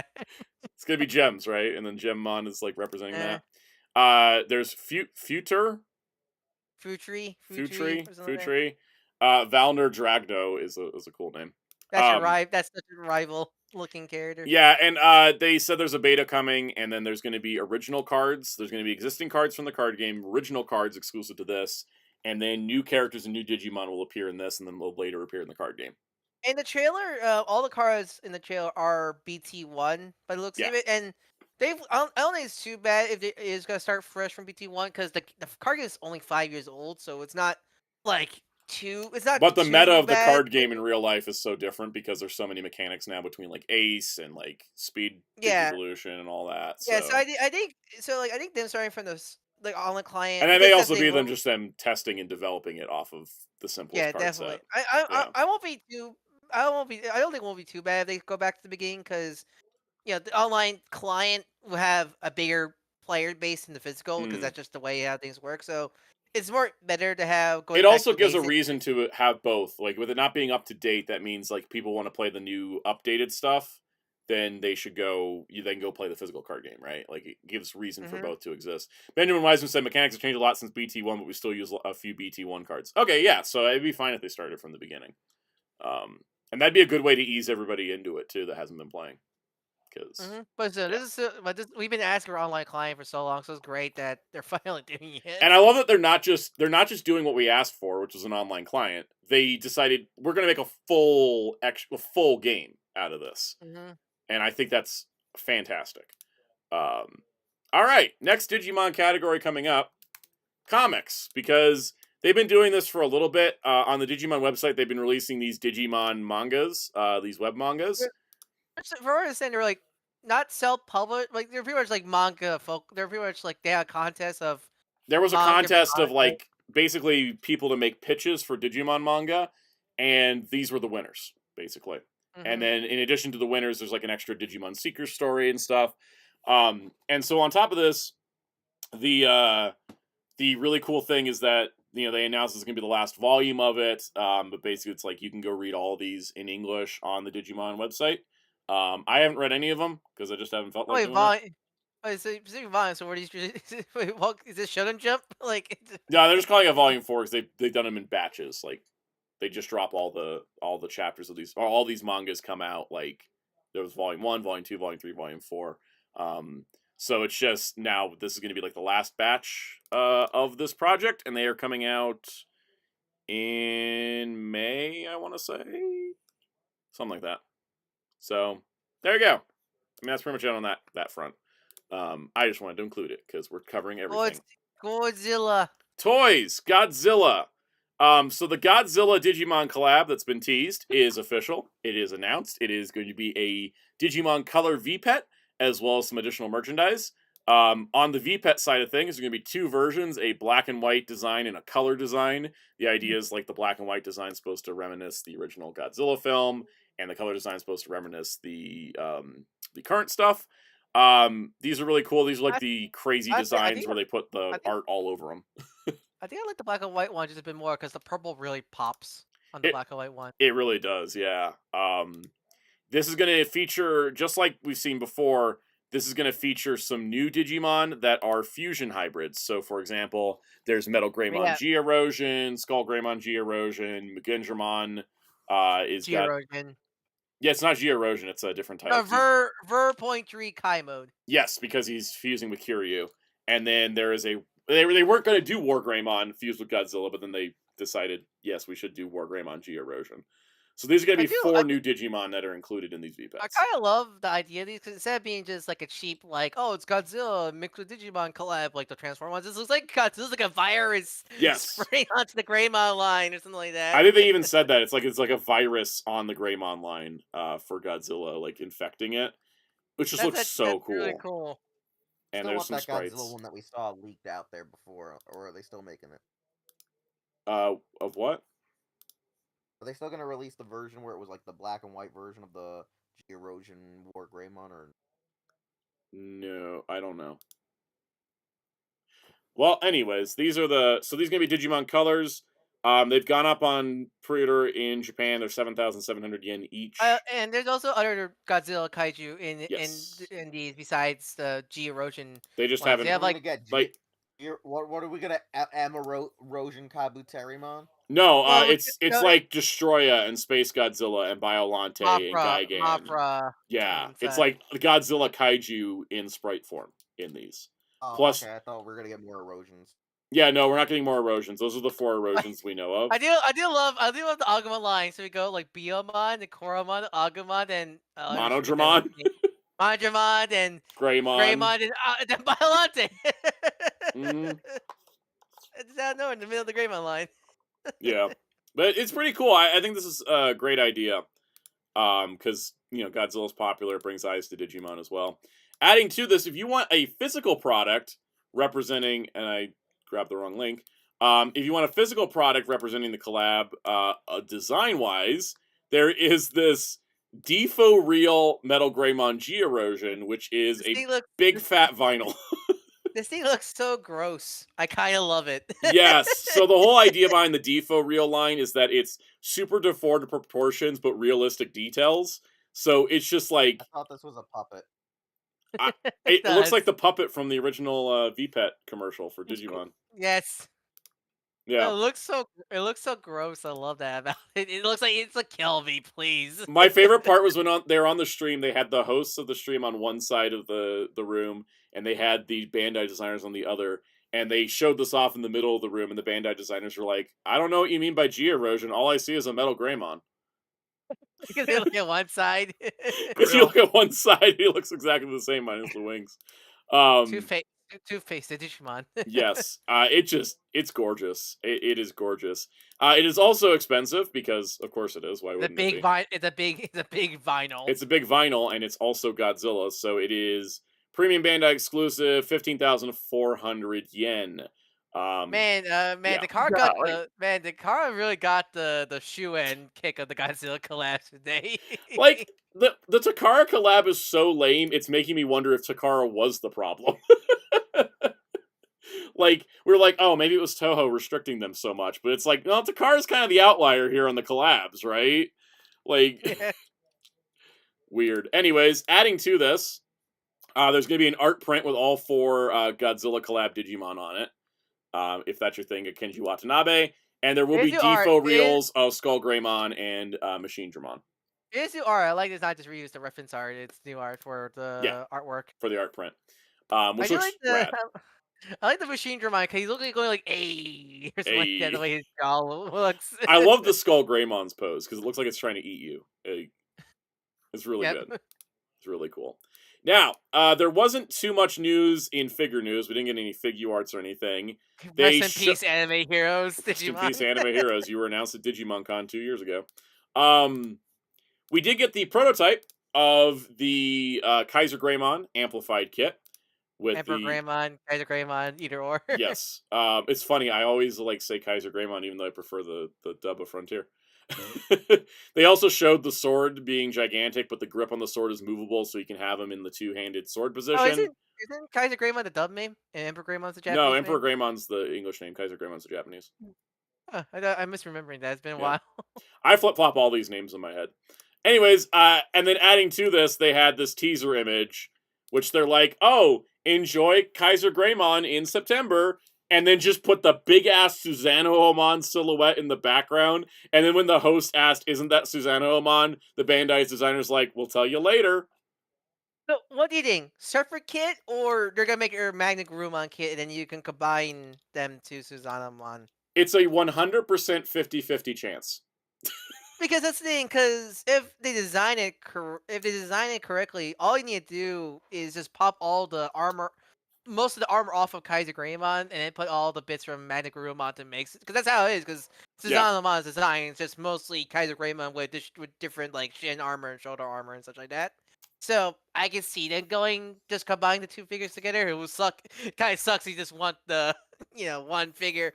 I mean, if they actually now think of it, if it works, if it works how it should work, then you at least have the on armor version of Magnagurumon left. That should work out pretty good. Yeah. I will say that if they do it as a standalone kit, that's also fine. With like them reusing parts, I would totally get that. Whatever way it shakes out, I'm gonna have a Susanoo-Omon on my display and a Kaiser Greymon and a Magnagurumon on my display. I mean, it would be nice if there is a combine. If they're going to combine one, I think they should do a box, because they done box before, because like they did the Re-Rise Gundam for or when they did the G and the Penelope for Hathaway, they did a combined set that came with effect parts, and then they sold the effect parts separate. Yeah. I hope, because actually they do Susanoo. I hope you can still make the canon. I think you would. I think in fact, because Amplified always adds a new gimmick. And that's the thing. They said that there's a new gimmick for Kaiser Greymon, but they didn't show it yet. And I wonder if the new gimmick. They did. It's the blades can be slided. The blades can slide. No, that wasn't it. That wasn't it. That was Wasn't it? That was their showing that you can do that, but it wasn't the original gimmick part that is always in these Amplified kits. Because they said in the video even that it was like and they said there's still more to come, because they have not. They specifically not shown a lot of this kit. I think for the exact purpose of. I think there might be hiding that it does combine to become Susanoo-Omon. That's my guess. Yeah, I won't be like. I don't think we're just gonna get Kaiser Greymon this year. I feel like guys, that means we have to get like 4 kits. 3. Wait, 4. Yeah, you're right. 4. Sorry. Or because you want because you need because if you want Susanoo-Omon separate, yeah, you're gonna have to buy each of them twice. Yeah, it's true. I would do that, honestly, and I think it'd be cool because.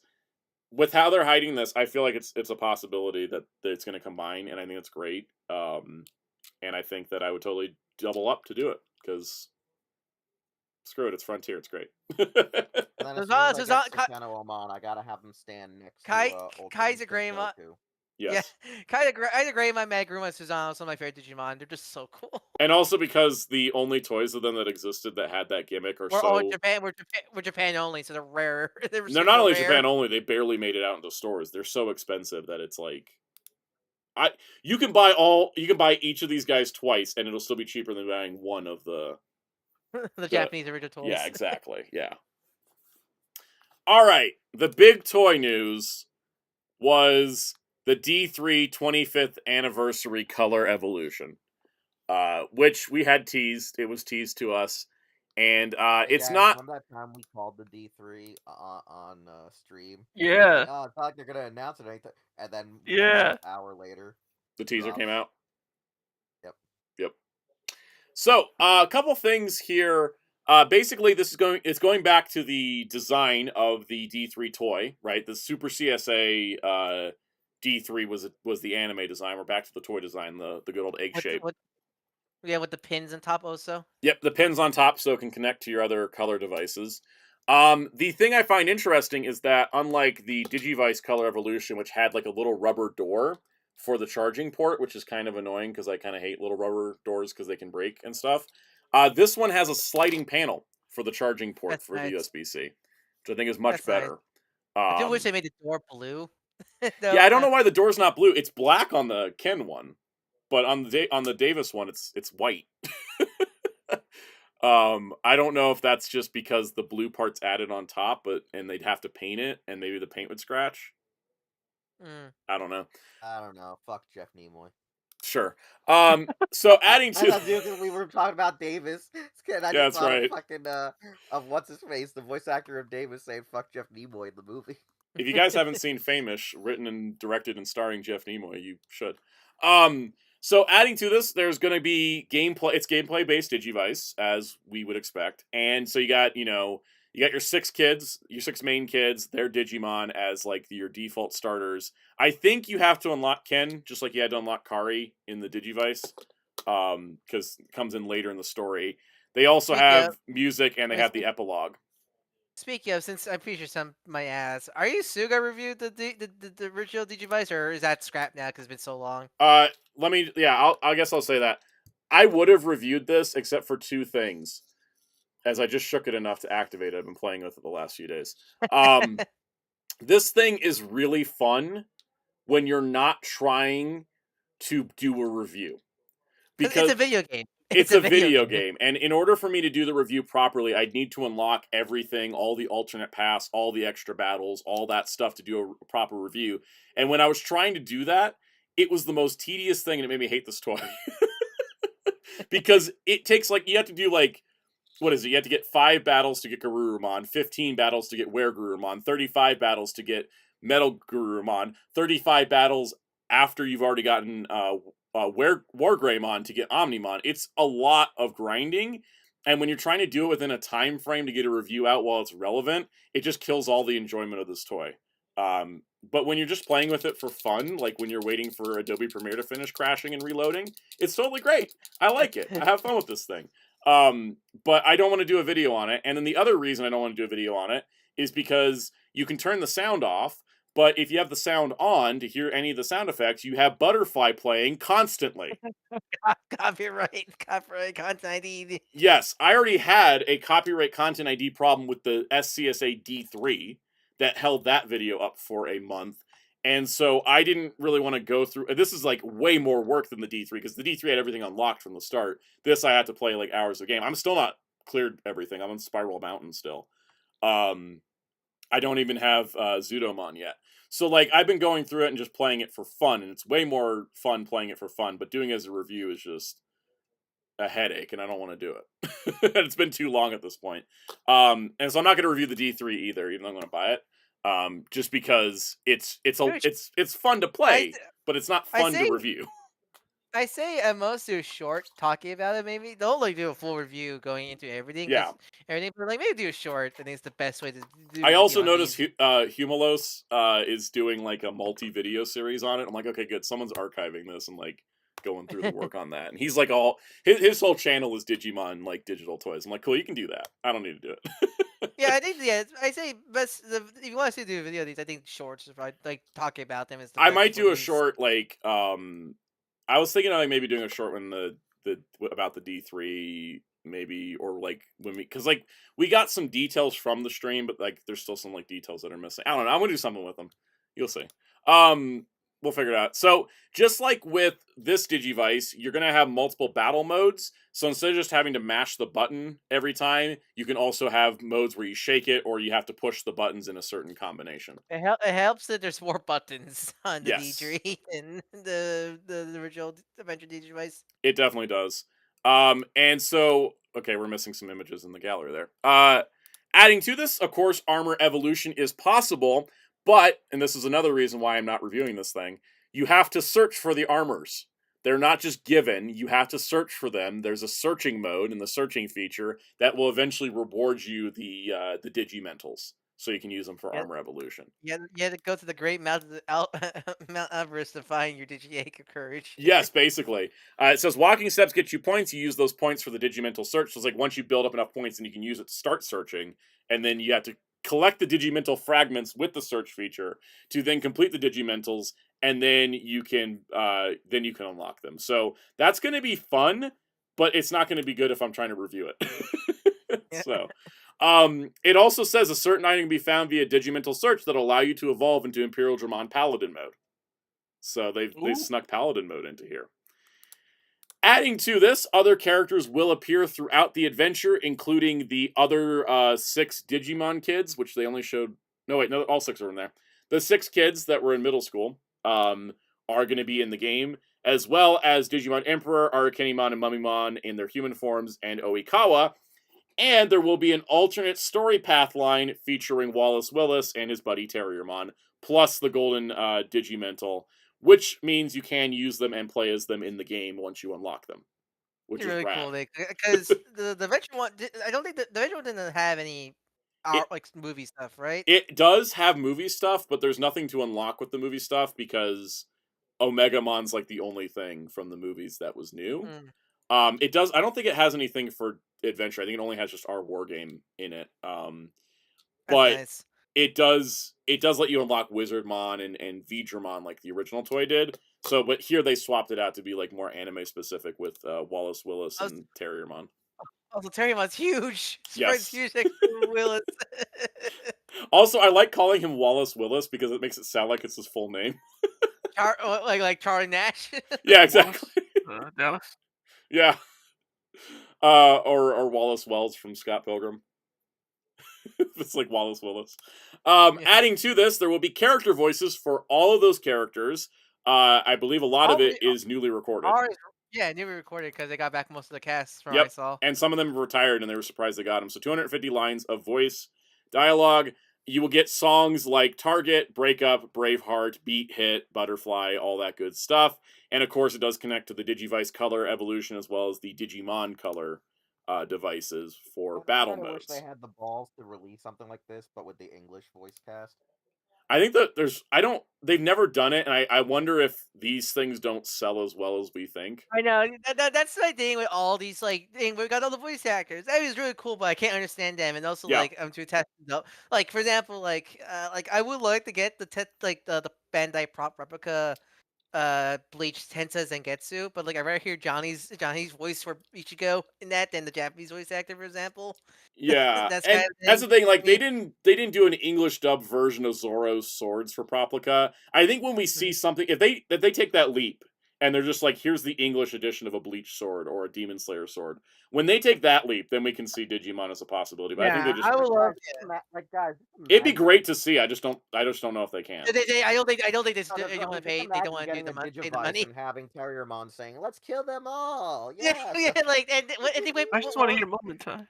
Yeah, what Yeah. was the line? What was the line? One line from the blooper reel. Yeah, went- we killed him. We punched him real hard, and his eyes bulged out. It went poof. Yeah. So that that's yeah. the thing is I think with You know all what? these it would be No, really wait, nice I if know they why. could I know why. do an English version, but I know why they can't get English ones. I think I know why. that's a giant logistical nightmare. Well, but part of the logistical nightmare is in Japan you don't really have to pay super ass royalties. In America, you would. Yeah, well, also in Japan, it would be like, I think, if I understand the industry correctly, and anybody in the comments correct me if I'm wrong, in Japan, you would hire that person as an extension of their existing contract because they do voices a lot for, like, other projects. But in America, you'd have to hire everybody new, and some of those actors may have higher rates than they once did. And that could blow the budget. This made me wonder with the toys that do have the movie actor, like the actual actor in them, like how much, like, do they still get royalties for those and such like that? If I know the Japanese entertainment industry as well. No, I'm talking about US. I'm talking about US? toys. Yeah, like for example, like does Ben Schwartz get like royalties for like his voice in the talking movie Sonic? I toys think and that's such just like part that? of his initial deal. I think whatever he gets paid it covers that. And that's also another probably. reason is you would be making a contract with that actor. Because the way that the American entertainment industry works is that every production is a separate company.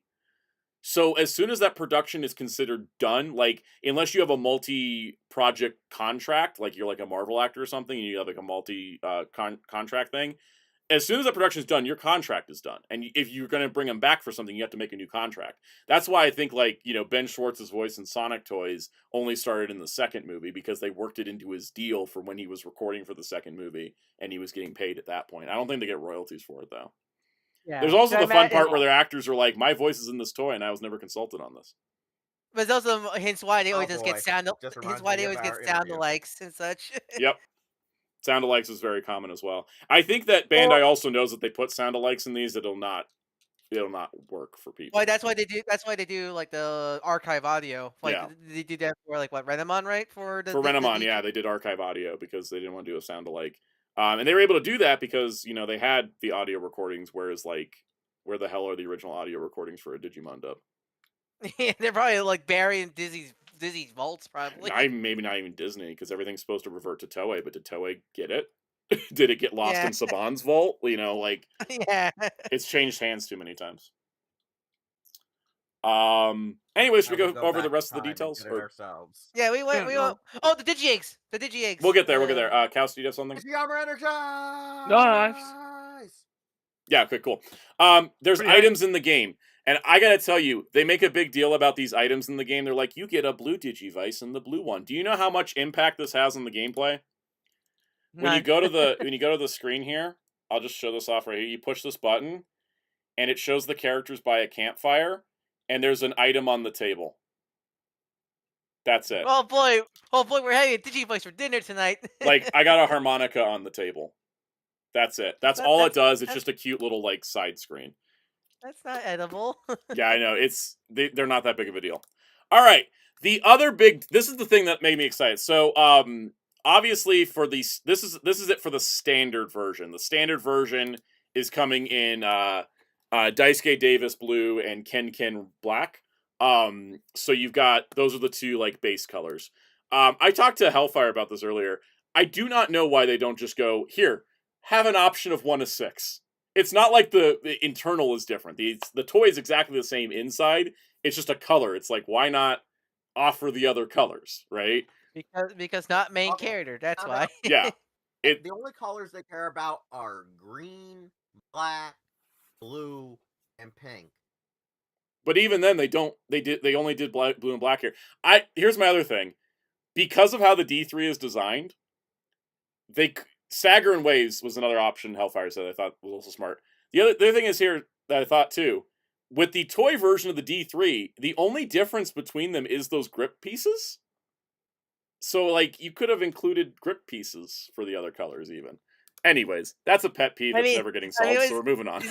Isn't that the most annoying thing when they release Kyrie and TK's Digivices for Try? Yep. Is they're literally the same toy. It just one's pink and one's green. You know, they're literally have the same sounds and electronics in them, right? Exactly, and back then they didn't say that when they announced them. They made it seem like they had unique stuff, like how the SCSAs are. At least here, they're like, this is the same toy, it's just choose your color. Now, if you have your SCSAs or any of the previous ones, and you want a rarer looking color for your Digivice, like me, you can get the deluxe set, which is in Ultraman color, and I'm so excited. This is 100% the one I'm getting. AK, if you already bought the CSAs, yeah. CSAs, you get this one. Yeah, much. I'm appreciative of this. So with the original Digivice color, they had one color for the standard, which was like that generic, like, clear blue color, and then you could get orange or blue for Tire Matte for the deluxe set. With this one, there's one deluxe set, and it's the Ultraman colors from the Ultraman Joe sequence, which is hype. What's also hype is that it's basically the same toy, but it comes with a bonus, which is 10 tiny Digi-Eggs that are about an inch tall. And they're fully molded and painted. Is this the first time we gained the Digi-Eggs that isn't like a transforming thing? Like, it's actually a solid... According to the people on the Bandai team, this is the first time they've ever made them. As like a full set, and as the Digi-Eggs, not like as something else. Because we got most of these in the Digi-Egg, the Digimental Evolution line from the original toy line. Unless you're Gatomon or Rapidmon. Yeah. They didn't do 2 of those. And even then they weren't totally accurate, because if you look at the way that the Hope one looks, where's it at?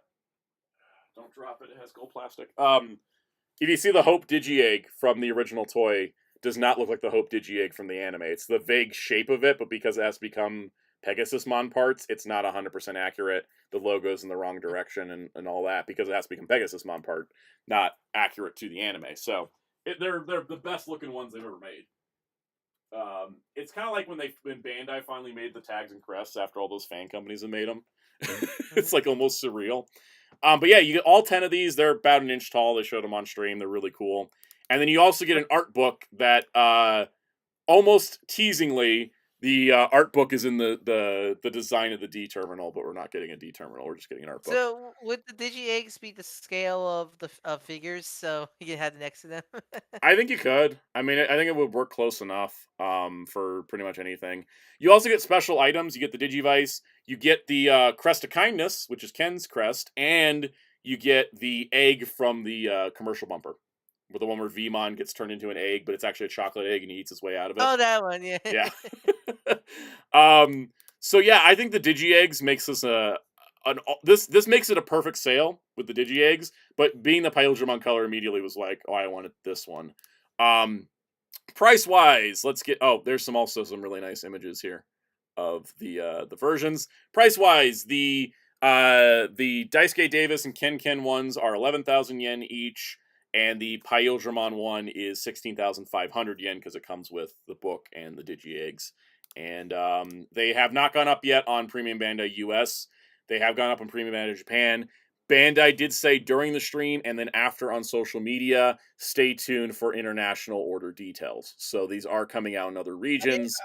It's just a matter of time. I did saw BBTS had them, but they're probably Japanese imports. They're definitely Japanese imports because they're charging like an extra $100.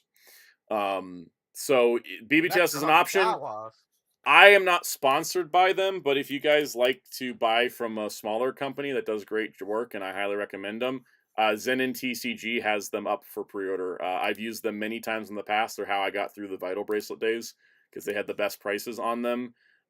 They're a company in Singapore, so sometimes they can take a little bit longer to ship than like it's not going to be like as soon as it comes out in Japan you're going to get it, but they will get it to you like pretty quick, and they have options for those, the Godzilla stuff. They even are selling a custom-made D3 case to protect it, if that's something you want. And they do have VPET cases and other cool stuff, so I recommend them. Again, not sponsored by them. Would totally love to if you guys are hearing me. But check them out. They also have an option if you're trying to buy more than one D3. If you get 2 or more, they're 5% off, so they take some of the price out of it, which is pretty nice. So there's your options. But yeah, official releases outside Japan. Not confirmed yet, but they are on the way according to the teases. So, last thing I want to talk about with this. I've been thinking about it. I've been like, all right, so what is going on with Digivice toys? We've gotten 2 color evolutions in a row, and we haven't gotten an SCSA since the 02 ones, right? The next one will be the Day of Squad Savers. Right. Guess what next year is? Oh, the anniversary? The 20th anniversary of Savers. Oh. We're all getting old, guys. So 20th anniversary of Savers next year, and I could see them doing an SCSA Burst Digivice as opposed to a Burst Digivice Color Evolution. In fact, what I would like them to do is maybe alternate SCSA and Color Evolution now that we're past the 2 big anniversaries. But maybe, I think Tamers' 25th anniversary is next year. So maybe we could get 2 things. I think they've kind of got on a roll with these color evolutions because I think this one looks like an improvement over the Digivice, which is pretty good. It's coming out surprisingly soonish because it's like summer. Yeah, it's actually we're not having to wait too long on this. This comes out. Where is it? Where's the date? July. They're shipping in July, which is this thing shipped out in like September and was announced during Digimon Con, so they're coming out quicker, which is great. Yes, Mummifies Daniel, we did talk about Ultraman Z earlier in the show. Blade Raider says we have to punch things to Digivolve with the Sabers one. Maybe. I mean, I'm right. I'm gonna punch Square things up, anyways. Like, hands up. Hey, punch that polar bear behind you. I'm not punching Beppo. I'll punch the G.I. Joe polar bear. Sound out. Why not? It's soft. That's true. He could take it. Sound out. Punch the Yagu men. I could punch the Yagu men.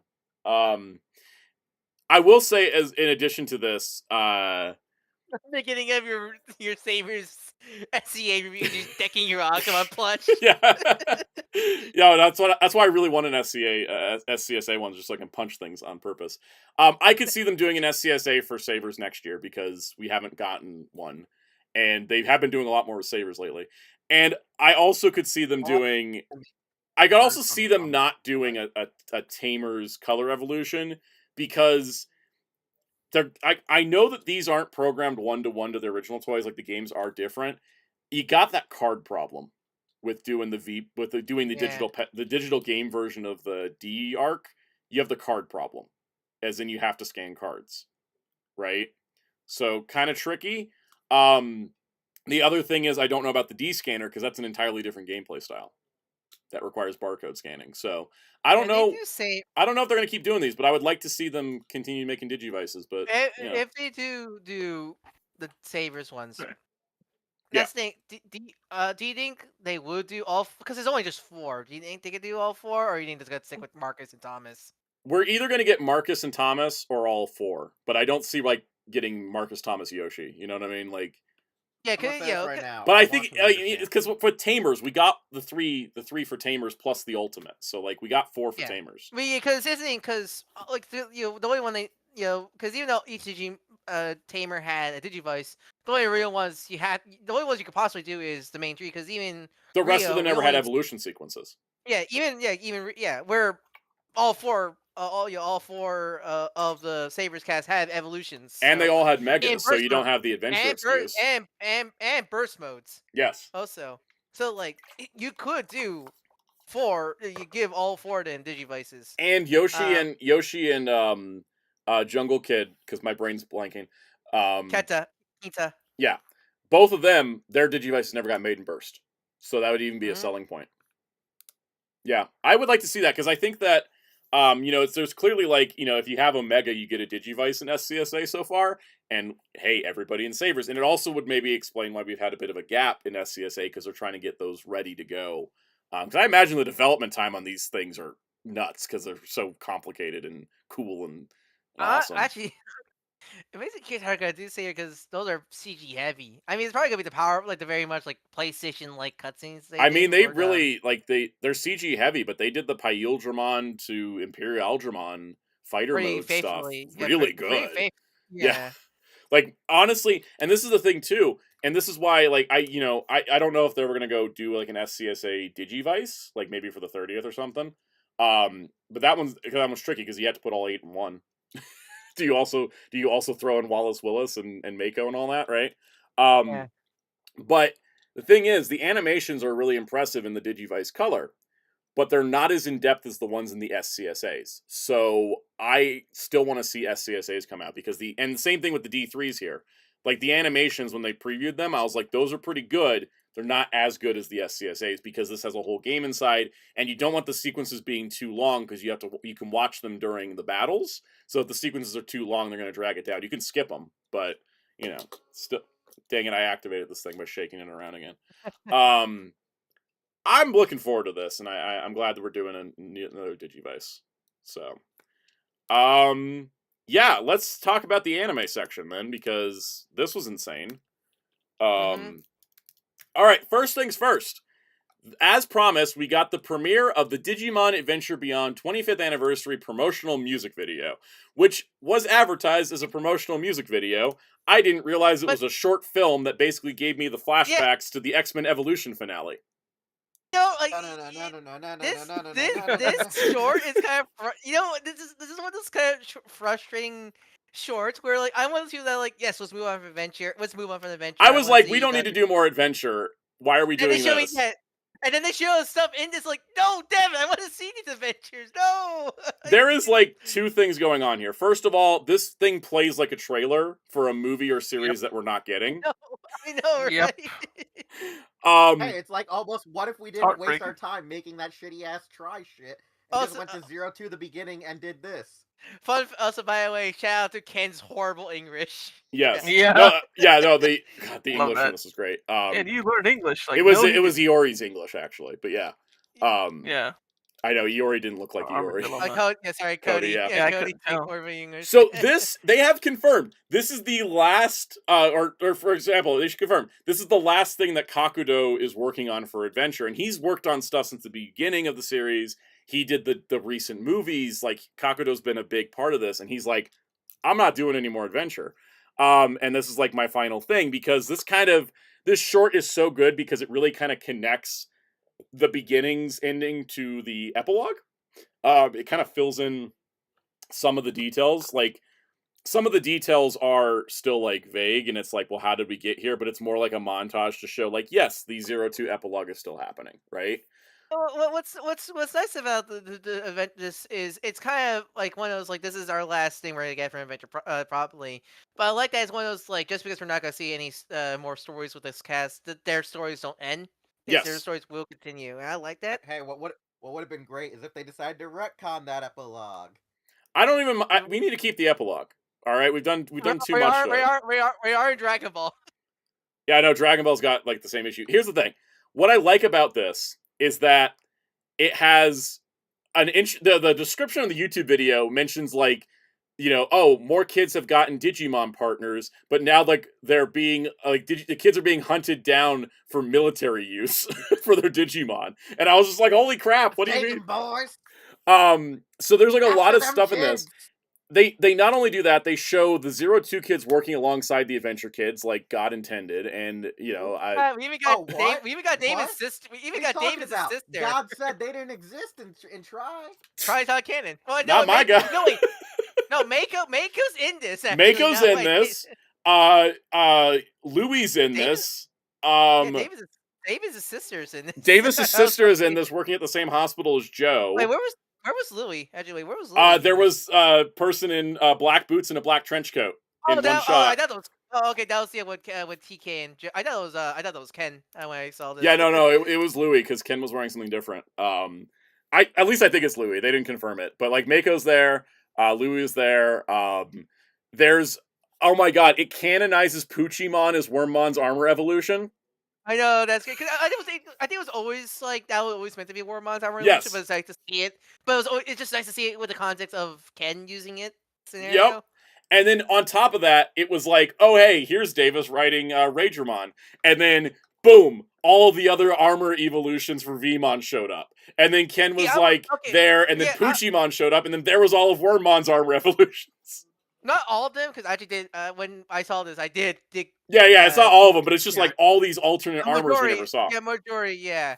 Also, this animation brought back the whole Dark Ocean. Yes, the Dark Ocean plot got picked up with 2 or 3 different shots connecting to it. Yeah, because the Dark Ocean, I always imagined that was meant to be a bigger thing, but this things got cut. Dark Ocean. Here's the explanation. Short version. The writer of that episode, Konaka, who later wrote Tamers and then later became a Crazy Man. He wrote that episode and he was like, I'm just going to do a one-off horror episode. That's what my job is. But I'm going to give you guys a cool plot thread to follow. That was not something they wanted to follow, apparently. So it always was kind of like... didn't want to follow at all. Yeah, so it never got followed up on. And they poked at it and try instead of actually doing it. And so, I know, that was so frustrating. Yeah.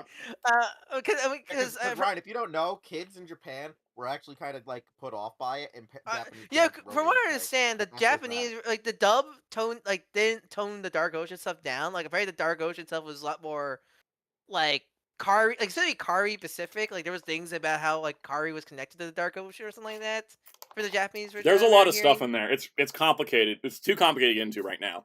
Yeah, but I like there's shots where you see like it's like Dark Ocean stuff going to like attacking Kari, and then like Takeru's gonna go into the Dark Ocean. There's a shot where like you see TK and Palm like with the Dark Ocean. Like no, I want to see like that's the kind of frustrating. But it's like I'm glad like we're done with Adventure, but like that's the guys. I think they conned us. I think Digimon Con was a literal name because we went from like everyone's like we're kind of tired of Adventure. It's time to let it rest. Please stop giving us trauma porn. Like it's okay, move on to something new. And they're like, okay, but we'll do a 25th anniversary short. And then everybody's just like, so when's the thing?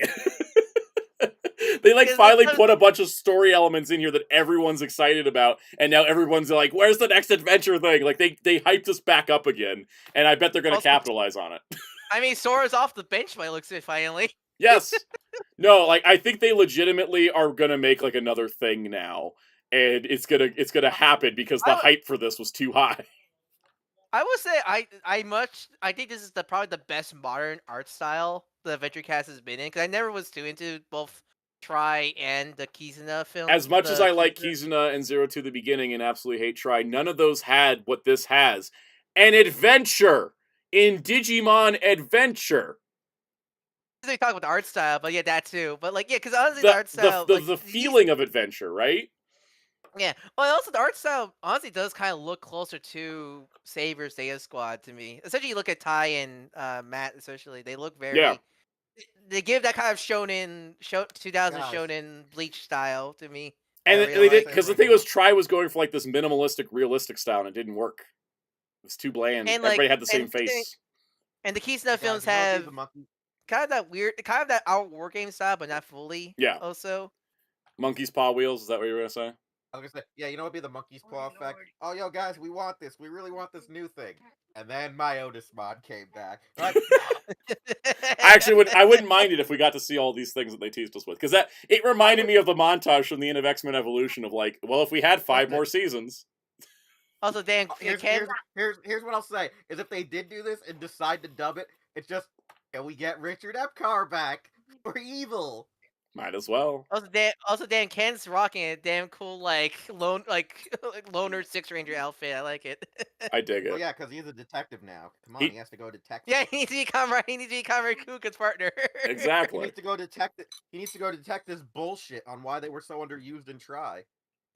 Exactly. No, this was absolutely this is great. This is like Like, what was the quote Karn at EX said? Shit through a dick or something? I shit yeah. my dick. Yeah, basically. I was freaking out. I couldn't even process it when it was happening because I was like, "Oh, okay, we're doing this music video and it's supposed to have the kids older. Okay, let's see it." And it's just like I was like, "What is happening? What is happening? This is insane." Like I think like Director Kakudo's probably not coming back to Digimon. I think he just wanted to leave us with a gift, and now Toei's probably like, "Oh shit, people like this." Also, I like I motherfucker like back. the final shot where it's all the protagonists' goggles at the end there. Yes, and it even has like Taigiru's like final episode goggles. Oh, yeah, I think someone was wondering what I think it was Collector Kane. I was wondering what was the last goggles we Yeah, saw. the last goggles was Taigiru's goggles from the final episode because he got his own goggles instead of just borrowing Taiki's. Yeah,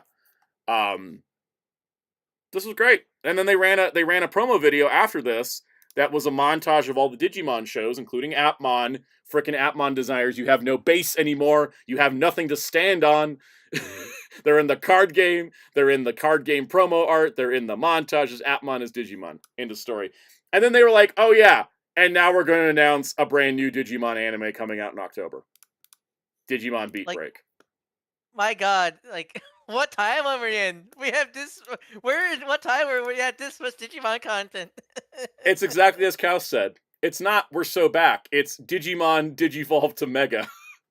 Also, Yeah, no, damn, for real. like I liking the style of Beat Break already. I like how they talk like- about emotion draining because that's fun. I like that. Also, I love our little gecko friend. I like our little gecko friend. I'm so glad he's not a dinosaur. Because I love Well, my it- dinosaurs, but we have too many of those as the pro tags. Well, it's still a lizard. yes, So, like, but it it's still more can become a lizard, not dragon. dinosaur. You know what I mean? Yeah, so it's a reptilian creature, but it's not a dinosaur or a lizard. dragon. It's Yes. just a different reptile. I also Also, like the damn, Kingdom the- Hearts shoes. Yeah, I was I- thinking it's them like giant clown Tim shoes going on there. I think someone brightened the image up where it's like I think they're Crocs. Yes. Second time we looked at Crocs today, because there's a character from Liberator wears Crocs. I'll show you my Crocs. Please don't. You live in Australia? You're supposed to sell those. Yeah. You're not supposed to show them for free, Yeah. Wheels. You're supposed to sell them online. Yeah, pics. Anyways, this So- is great. This is like the greatest Digimon Con ever, and there's no way they're topping it next year. No, there's a way they could top it. So yeah, SCSA like Sabers. Yeah. No, So, no. like, I'll make it better. Bring back Digimon PVC figures like in the good old days. Also give us nice articulated action figures as well. So I There we can go. provide the Anime Heroes line. Yes. This airs Make them more October. scaled. This This year? airs October. They've opened a website. There's nothing more than like an expanded promo image, which has like text on the screen. Luckily, they didn't drop any F-bombs in this, unlike a Revenge of Diaboromon. Wait, what? Oh, Revenge of Diaboromon has the F word in the back and also the word naked. You know, I'm gonna look that up real quick because that's just a funny story. They had to cut it out of the Disney airing naturally. But we'll be in the Discotek release when they get to it. It will be because they're gonna do if Discotek gets to do it, it's gonna be on there because they don't edit their things, right? They It's just funny. actively decensor. Yeah, it's really funny because it's like I don't know where Matt and Sora are in this movie at this point. It was just in a montage. They're going to like a rock club or whatever. Everything's in English, and there's like a God, Budweiser yeah, you're ad. right. So I feel like Yeah. I feel like it's supposed to be like New York or something. Like they're visiting Mimi and decide to go to Times Square or something. Oh god, yeah, it is. Oh my god, I never noticed that before. I know they even put the hard G in it. It's there. It's just you won't. It's so fast. It's so fast, but it's like it's so funny that slipped in. It's been 1 week since you looked at me. It's like the naked lady in The Rescuers. Yep. Now that you think would be the end of the Digimon news, but Nope. Digimon Con ended, but we got a bonus round called U2's decided we're part of this party, and they dropped this silhouette where they're like, we're making a plush of Terriermon, Calumon, and a figure of War Greymon, and then like they showed it, and here it is. I love the Terriermon plush. Look at him. He's so friend. He's got It a moment is. tie. Momentai Did indeed.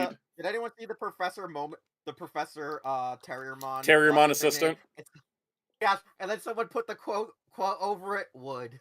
Yeah. Like That was also the fun part about Digimon Con we didn't talk about. They had Terriermon Assistant and Agumon. The VTubers were there with the voice actors. I guess Professor Terriermon. I guess Professor Agumon got. I guess Professor Agumon got fired or something like that. I He think got Professor replaced with Agumon regular wasn't there Agumon. because Professor Agumon's supposed to have a different voice than regular Agumon, and they had the voice actor for Agumon there doing the VTuber thing, so they were like, "Well, we got her." Is he like smart? Is he like Smart Gremlin from Gremlins 2? Yes. Oh no! Don't get me started on Gremlins 2, because I'll do the whole Key and Peele sketch. None of that's going to be in the movie. All of that's in the movie. So, anyways, Nicole Culkin- new Digimon plushes. Hey, U2s, if you're listening, sorry, give me a go on. Hawkmon and Armadillomon, please. Sani I know- Boki, I know let me you- down. I thought you were gonna say, "Hey, you two, make a figure of me." I mean, also make a figure of me, but like Hawkmon and Armadillomon. Like I'm. Also, remember when U2s was just YouTubers, and now it's like every franchise. Every day. Yep. All right, going with this. Post Digimon Con, there was a bunch of social media stuff with artwork and talking about like different things. Kakudo talked about how the version of we have a new Braveheart remix as part of the Beyond video. And he said that it starts with the twin guitars in the opening note. So if you watched it on your phone, go listen to it with headphones, he said. I love how serious he's looking in this photo here. There. Yes, this is like his headshot, and he's always just like, he looks terrifying, but he's great. I make stories about little tiny digital monsters. Oh yes, thank you, Emrys Tal. Yeah, there was also really great musical performances. They had like a jazz version of Braveheart, and it was great. Oh, not Braveheart, of Target. Yeah, jazz version of Target. Great stuff. Love this Digimon Con. It was the first Digimon Con where I never looked at my watch to see how long was left. I was like, give me more. He also said that there is more backstory to Digimon Adventure Beyond and to wait for its release, so they might be doing some tech stuff related to it. Cool. And he also said that Mr. Kawasaki, the CG director, was in charge of Imperial Dramon's evolution back in 02. Oh, that's cool. Mr. Cyan, the cinematographer, is the same person who helped during Digimon Cross Wars. And so they had people that worked on stuff before. And yeah, pretty cool.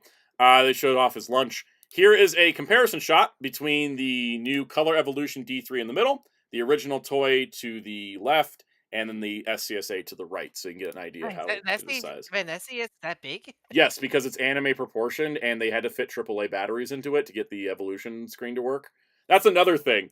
The USB-C charging on the colors is also another reason why the animations aren't as complicated, because they have a limitation on power, right? So yeah, the SCSA. I mean, let me grab it. It's sitting right here. Yeah, because the SCSA runs on does it run on 2 AAAs? Runs on 2 or 3, but it's huge. It runs on these nuts. Yeah, it's huge compared to the original. I mean, this is the original American one, which is even smaller than the Japanese one. But SCSA massive, because they had to get bigger batteries into it. I think, yeah, it runs on 2 AAAs. The The D scanners run on 3 AAAs because of the scanning feature and the vibration feature and such. So there's that. They also showed the little prototype models of the Digi-Egg, so you can see them in comparison to the Digivice themselves, which is cool. Yeah, and then Kakudo was also at Digimon Con. Here you can see him with the 2 hosts as well as the 2 Digimon that were there. They're which is real. cool. They're real. Here is some line art of Iori in Submarimon, as well as the shot of Iori in Submarimon with other armor evolutions around them. Hey guys. Yes. Whoa. Evolutions, revolutions. This ain't the beast. It's Beast Machines. It's always Beast Machines in this house. Okay. So found out. Yes. Forgetting. You're saying those Digimon are completely real as if they're not. Come on now. They talk to us on a computer screen. They are real. Come on. They're real. Digimon are real. Digital. Listen, if VTubers just said they were going to be Digimon, it would make VTubers so much cooler. Think about I mean, some VTubers just look like Digimon. It's true. All right. Anyways, VTubers should be called VTubing. It should just be called Digimoning. Digimoning. I like that. All right. Here's a couple more shots. We can see where the peg stand plugs in for Kaiser Greymon, which is not in the middle of his crotch, but on the back. Which is a good placement. Damn it, I love on having his that butt. weird, questionable vaginal anal hole. that Yeah, I you know, put right? into. There's some of them where I'm yeah, like, why would you put that there? It's actually nice to see him like stand up because in the only promo shot we have him before, which is in the pose. Dynamic pose. So it's nice to see him. And Yeah. God, he looks so good. He looks so good. I know somebody on Twitter was saying like the Digimon Cyber Sleuth games had the NX Digimon, which were based on that NX like Chibi line, and they were like, could Yeah. we get the amplified designs as Digimon variants in the game? I won't mind that at all. I would totally... love that. Yeah, let's get the Asmario designs in here. And then there was some other stuff because Digimon was at Anime Japan this past weekend as well. And speaking of that, here is some coverage of Digimon at Anime Japan, which guess what? Takes place in Japan. And they had a pop-up, and What? again, Really? Appmon deniers Okay. found dead in ditch because there's Haru and Gachmon. Haru killed 2020 Katai and Agumon. I know! That's the funniest part. They've been doing all this anniversary stuff, and they're like, yeah, 2020 Tai and Agumon don't exist. What are you talking about? Yeah, it'd be awkward to have two. Because I imagine they did that because people won't confuse. Like, why are there two? Why are there guy? 2 Tais and why are there 3 Agumons? Yep. But yeah, no, it's great. It's great seeing everything, and then of course Agumon and Gabumon were there because they go to all the events. It's crazy seeing the 2 adorable I'm bastards. glad next to each Gabumon's other. back. 'Cause I feel like the Gabumon costume is like we haven't seen the Gabumon costume in so long. Yeah, because in the last anniversary thing, they did Agumon, Vmon, and Gyomon and Gamamon. Like, I think some people are theorizing that they cannibalized the Gabumon to make Gabumon, and now they cannibalized Gabumon back to Gabumon. Or they just have 2 suits. that too. Wheels, isn't it great that our friends are here? Look at them. Our friends. See, the Digimon are Digimon you real. can meet if you go to Japan. Oh yeah. You know what's Oh, great hey. though? We need. You know what's great Yeah, though? that reminds me of- I ain't seeing Biomon in any of these events, which means she's still a Fox Kids World exclusive. Also, that event is still lost That media, reminds even though I attended it. I think it's so funny to find the Agumon You costume. still can't find that event. Still can't find anything. I have like scraps. And it's like, come on. One day they'll make that like machine that will like make your like memories into physical video, and Sam will get that so he can track the Fox Kids. Yep. I'll be like, now we can watch the Lost Galaxy stage show, and we can see what I felt like when I was meeting Biomon. Be great. Always No, the Agumon costume. They always make sure he has his pecs. Always out. Those It's an important detail. mascots remind me of Fate Grand Order having those too. Oh yeah, the mascot costumes. Yeah. Yeah. With the 2 Like, minutes. We need to have a. We The need to have a day Budako where they do- mascot is just a psychopath. Even my plush has the pecs Yep. highlighted. Yep. That's the key. That's the key aspect of Agumon. He's proud of his I don't chest, guys. I want there to be like some Japanese convention where the Pokemon plush, the mascot plush suits are there, and the Digimon ones, and they get Stream into a giant fist fight.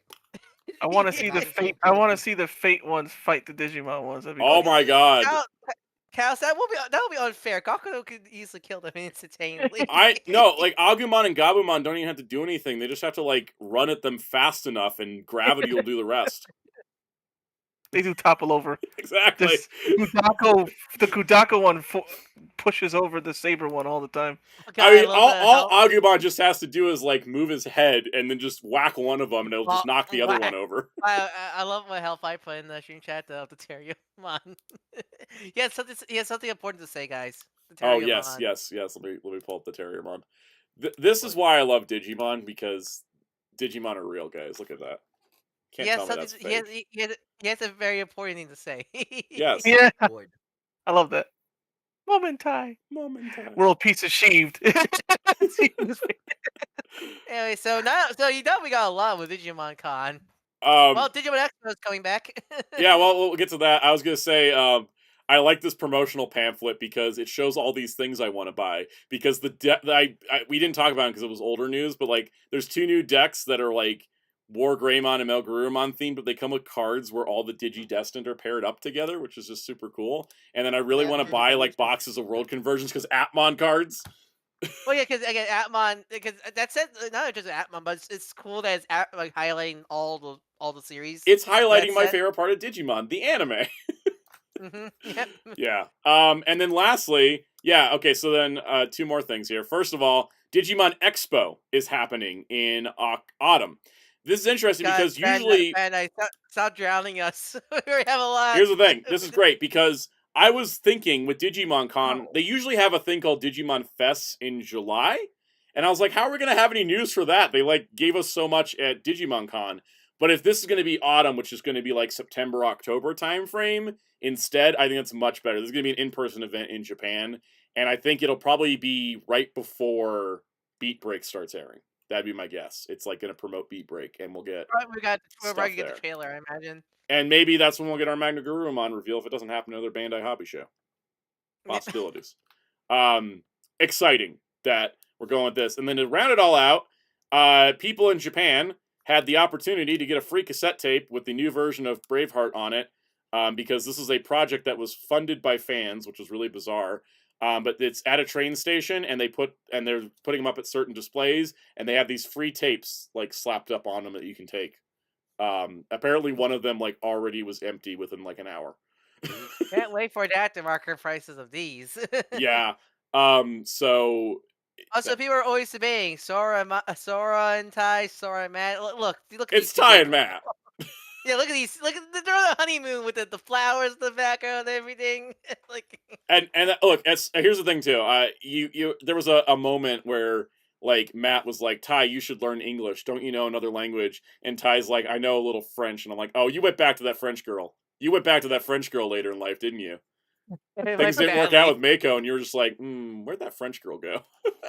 But that also ended horribly, probably. Oh, totally. That's why he only knows a little French and not all French. And that was Digimon Con. My God. I really do love how like Digimon was just like, we're kind of hibernating, we're doing some card game stuff, like we're just chilling over here, and then they just like came up, and then they just like bitch slapped every other franchise, and we're like, we're here now, we're doing stuff. You can't fight us. I was asleep for work when Digimon Con happened, so I can't imagine what it was like watching this live. Every time I was watching it, every time they announced something cool, like they announced the card game thing, I was like, that's the big news of the day. They announced the Digivice, I'm like, that's the big news of the day. They announced a new anime, and I'm like, well, I mean, it's got to end soon, right? It was supposed to be 2.5 hours, and they went almost 3. And I didn't care because it was great. There was like every single category had brand new stuff in it, and that's what was important. It wasn't like we were sitting there watching people play card games like the first Digimon Con. Yeah. No, and AR said Digimon came back like LL Cool J. Don't call it a comeback. Yeah, don't call it a comeback because we've never been this good before. Exactly. Like, even back in the old days, we never were firing on all cylinders like this, you know? Like, back in Adventure 02 era, something was always lacking, right? There was, like, the card game was lacking, and then, like, you know, sometimes the card game would be better, but the video games would be lacking, and the anime wouldn't be there, and then there'd be... Like, it was just, like, right now we got card game, video game, anime, toys, like, all happening at once. Like, it's nuts. Digital card game. What would Yeah. really prove that we're going to be really... You know what would really make us drown in Digimon content? If they were like, listen, we all got this current Digimon card game. Y'all love it. This is doing good. Battle Coliseum is back too as well. And I'd be like, done. We're I in, mean, they let's go. could as like a throwback. They've done it before. If they decide to drop a return to Battle Coliseum, I will be badass hype because like that's my shit. I love that artwork style. I prefer that artwork style. That weird nitty gritty like '90s artwork. Okay, I mean, yeah, we got a lot of these. We got a lot of these. Yeah. What Ryan? No, KG Kenji Yamamoto. Iwata? Yeah, the Keiji Yeah. Yamamoto artwork for Yeah. Digimon. Yeah, like I love. And that they've done artwork. some. They've done like, some variant cards in the card game that have that artwork. So yeah, but I mean, yeah. I just want to have a real worldwide release of Coliseum that's playable. Yeah, that'd be cool. I think they could even do it as like a special anniversary set where they're like, it's not compatible with the other games. It's like a throwback to the original thing here. Yeah, because here's the thing. The version that we got in the international area was wrong.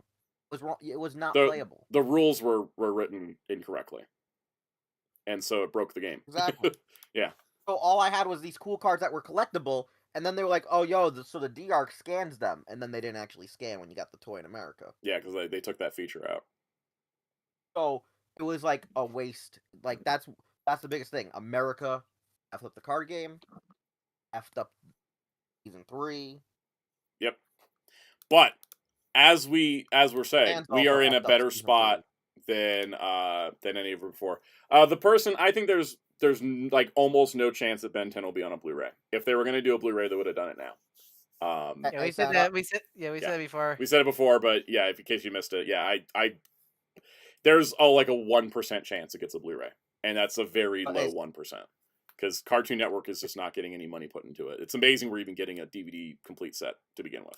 So, Blade Raider says, I'm not that hyped about a lot of this, but this is the strongest Digimon has looked in a while. I think it's undeniable that like Digimon is looking healthy, strong, and ready to fight everybody. You know, like I don't. Nobody can deny that. Like this was a great night. This was a highlight of my year. Hey, Soundout, I gotta go in for you. This is a slight hot take. All right. So you know how like we have the issue of the grifters who are saying, "Oh, MMPR 2017 deserves a sequel," and people are like, "Oh, don't get mad at the fans or why this thing failed." Season 3, even though it's fan loved now, when it aired in North America, it was hated. The fans hated it. So like this is one of those times where you know when you say don't attack the fans, no, it's the fans' fault. Yes, they came around to it a little bit later on, but a lot of people that like, complain that they only out. focus on adventure or only focus on MMPR do forget that those sell incredibly well, which means it is kind of like, you know, if you really want to like say like, oh, we have to do other things, then there's a thing we got to do, which is like not buy the thing that's based on that thing.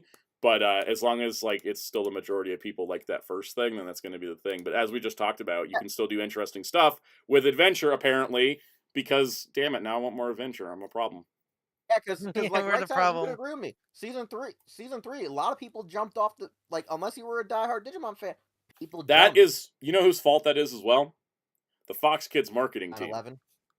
Okay, 9/11 is a factor. Yeah, that's a good point. But the Fox Kids marketing team kept marketing Tamers as a sequel to 02. Yep, they did. Was it I was remember it the being so dub or confused was as a it kid. was it the dub or the Japanese where The dub. what Well- Adventure was a TV show or something like that? That's in both. Tamer? It's written into both. It's Okay. written into the show. But what they did was they marketed Tamers as season 3, not as its own timeline. And the problem ended up becoming that people thought it was the 3rd season, so everybody thought that Kari was the teacher because she had the same voice. Was it still Laura J. Miller? It was voicing Laura J. her? Miller. And so people thought, oh, this is a 3rd season, and so there was a disconnect because they thought it was a sequel when it actually was a new show. Isn't it? My favorite part is really, I realized it wasn't the same continuity immediately when they kept saying Digimon's an anime, Yes. and a card game, and a TV show. I forget for the first Tamers movie with the one with Omnimon. Is that supposed to be that universe's Omnimon, or was that supposed to be Adventure? Because I always get back and forth of where that Omnimon is supposed to be. Adventure. I don't think they ever Omnimon. clarified. Because like I think sort of implies, It's called the movie's called Battle of Adventurers, so it sort of implies that it's the Omnimon from Adventure, but it doesn't make any sense for it to be because that's not how Omnimon operates in Adventure. Yeah, because like I remember like it's 'cause I don't remember Digimon that. World Omnimon. Yeah, well, it's just the Royal Knight Omnimon. Like I think that's supposed to be in that Yeah. movie, but like I don't remember. It might be one of those like Mandela effects where I swear I remember Yeah. like that Omnimon came from a different dimension in that movie or not No, He scenario. did come from a people different dimension, yes. Yeah, I think that's where like the people whole Yeah. assume confusion that came he's from. because don't forget her Rio Yeah, the whole from dimension God, don't hopping even thing. start me on Rio. Oh God. Rio's this problem the because scumbag. they were trying to make Rio the poster child of Digimon, Like the mask, the like the mascot. mascot character. And so Yeah. they made him the main character of the Wonder Swan games. And then the Wonder Swan games went into the backstory for Ken. So when they done 02 did the backstory for Ken, they put Rio into his flashbacks because, he was in the They were Wonder Swan there. games. It was a Yeah. connection. It was like a go play the Wonder Swan games if you want more of this backstory. And then they decided to throw Rio into Tamers, which none of the creative team wanted. That's why he didn't get an evolution sequence with Justimon, is because they didn't want him there. And they got forced into it by Bandai. They were like, you have to put Rio in here. He's the poster child of Digimon. And then they realized that created a problem. And I don't mind the yeah. idea. I actually like the idea of having a character consistent throughout the like. If your franchise is gonna be multimedia Yeah. or multiple continuities, I like having a character that can jump multi. That's what I love about Sideways from Transformers. I like because I really dig the idea that every Sideways you saw Transformers is the same dude from It's the like the Unicron Unicron shows. theory, too. Yeah, I always Yeah. like that idea because I think that's a good way to Whoa, wait. When did they pitch that? It was, I think, one of Plot the Axe thread? Vector Prime things where they said every Sideways is the same Sideways. In every Sideways. universe. Yeah, just So, ignore how he dies in I was going to say, he doesn't Transformers. he die in Revenge of the Fallen? Yeah, so ignore that. It's okay, he wasn't named on screen. Because I Yeah. never heard that lore about Sideways. I just knew that Unicron and like. You should Prime really said read they were Ask constant. Vector Prime. That stuff is deep. Yeah, that's some deep lore stuff. I there. Ultraman know Zero, Ask that's a good Vector point, Prime. Blade Raider. Ultraman Yeah, that's Zero why has that role, yeah. Yeah, I'm a big fan of those kind of characters. I like. I think if they're well it- executed, I think the problem with Rio is that he shows up in 02 without explanation, which is one thing. But he shows up in Tamers with like no explanation. He's just there. Yeah. The problem with Rio is it had no explanation. Like Yeah. the reason why Zero Like Zero Rio's works excuse in Tamers is that that's his original timeline. That's his original universe. All of that His is in family. Wonder Swan games that never came out anywhere else. So it's kind of like Yeah, that didn't help either. Yeah. The fact we didn't get half his media here in the West. LPH Do says, Marvel do Marvel or DC have those characters? Yes, because the new gods are the same in every universe. Because the multiverse of DC, Apocalypse and New Genesis are at the center of it. So all the alternate Earths are around it. So they're the same between all the Earths. But sad That's enough, literally Barry the mix kill of, like, baby bullshit Darkseid. that every That's why I hate the every Crisis 5 movies. minutes, Darkseid's jumping everybody. Yeah. Because they established that. That was when the New 52 came around. They established that because you had Darkseid show up on Earth 1, and then on Earth 2, you had, like, Steppenwolf showing up, and it was the same, like, Steppenwolf, same Darkseid. Like, that's when they established that. And then when they had, like, that map they drew that they use all the time now, like, they're the center, and then everything goes around. Akka Red, kinda, because he's only shown up, like, twice. Wish Akka Red became a recurring character. Akka Red Honestly, should have been more reoccurring. Honestly, I would have made that Zenkaiger's new role now, but Yeah. then they kind of screwed it. But then Dawn Brothers came in, screwed everything up. Hellfire says Adventure is Rio's original universe, and something transplanted his entire life into the Tamer's world in his last Wonder Swan game. Oh, so he's Miles. So he's like Miles. Then. Yep, he's Miles. I think Rio with better. I think they should have just written Rio into Tamers as a unique character and not tried to do any Wonder Swan connections or make more overt connections. Well, because actually, Mirai, the purple hair lady in Yes. like that's story a better games. version. Yeah, that's a better version of what they're trying to do Rio. And it where- also just helps that she's just the Velvet Room. Yeah. So he's a better example of connection. Yeah. That's what I'm hoping for. I want Timeshare to have the cameo characters Yeah. again, like Sniper Sleuth. That was so cool. Especially with that 8 years thing, like I'm like, well, we're going back in time to right after Hacker's Memory came out. Like, don't tell me that's a coincidence. So I'm gonna head up. I'm at. Yeah, I think we're gonna wrap up. We're just gonna ramble about That would Digimon be forever. funny, guys. I'm gonna head. They do Yeah, I'm the gonna. time thing and they bring in the Survivor characters, and it's the guy right before he gets eaten. That'd be hilarious. I'd be into that. Yeah. I'm gonna head out now. Go ahead so and you plug Ryan. Yeah. You want to follow me? Follow me at DarkHost343 on YouTube and Blue Sky, the Archivist, like the one you see in this very channel. If you want any, feel free to DM me in either Blue Sky or Sound Disco Protocol, link in the description below. Anyways, have a nice night, everybody. Thanks, Ryan. Let me answer a couple questions here. The person asked, have you ever read Just Imagine if Stan Lee created the DC Universe? I never have, because honestly, that idea just never appealed to me to like want to actually read it. I didn't need Stan Lee creating the DC Universe. I was like, that's fine. It's just not something I was like interested in. Didn't he do a Superman? He did. I Or think was it a Batman? I think he did all of the there was an omnibus of Just Imagine Stan Lee created the DC Universe, so there's a lot of it. Yeah. LPH says how to put Doctor Who in the multiverse of DC. Well, he's already in the Marvel. Because Marvel UK published the Doctor Who comics, and he met Death's Head, and Death's Head met the Transformers, and Death's Head met She-Hulk, so therefore, Doctor Who's in Marvel. Oh, you got the omnibus for your birthday. That's awesome. Yeah, it might be something I may check out in the future, but like I just don't have any current interest in it. I still got to finish reading my Marvel vs. DC omnibus for the Amalgam Age. Stuff is very 90s. It's fun, but it's very 90s. Cal, I'm sure you know what I mean. Yep.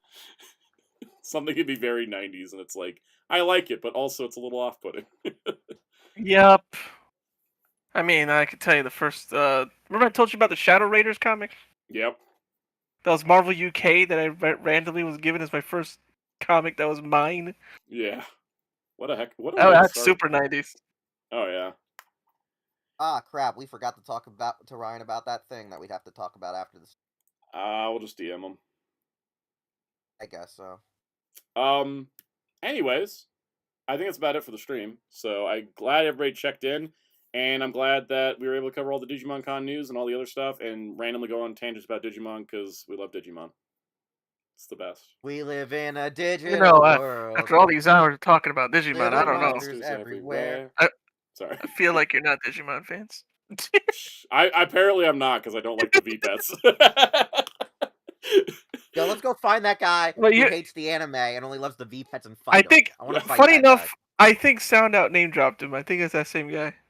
Yeah. If I Oh, remember okay, right. good. I'm gonna find him and challenge him to a fist fight. Because he does good work. It is funny that he doesn't care for the anime and only the V-Pets. Actually, you know what? I think Sledgehammer it's just bring like the V-Pets. fair that like there's gonna be people that only like the anime style stuff and people that only like the V-Pet style stuff. Like, Well, at it's least that's the good understandable. thing about Digimon being so multimedia. Yeah, This dude it's hates good. You have all of it. That's not the V-Pets only. That's what I'm saying. He's a hater. that's what blows my Don't mind love because what like at least Digimon you is. like even if you just love the V-Pets, you gotta love at least the first adventure movie because that's a V-Pet movie. They This would raise be that like thing if, from like, an egg Garrett- to a Greymon and it fights. That's the V-Pet. They even have to clean up poop in Really? that. It's got everything. Literally, this would Oh, be yeah, like if that's Jared right. said he likes Dragon Ball but only loved the crappy ass card game. Yeah. I don't know, because it didn't come out the same. Digimon started as V-Pets, I guess, so I guess that's why for that dude. I don't know. Commoner 64 says, "Sound out which leader Digimon would you have as your Digi partner?" Probably Vmon. I really like Vmon. He can take care of himself. I feel like Vmon can go to the bathroom on his own. The person's like, "Why is one of the first things you think of the poop?" Because that's the part I like the least about the V-Pets. It's like, Yeah, oh, your Digimon legit. died from poop because you forgot to check on it for 3 hours. I like the modern V-Pets that let you freeze them and just like pause the game because like I can't.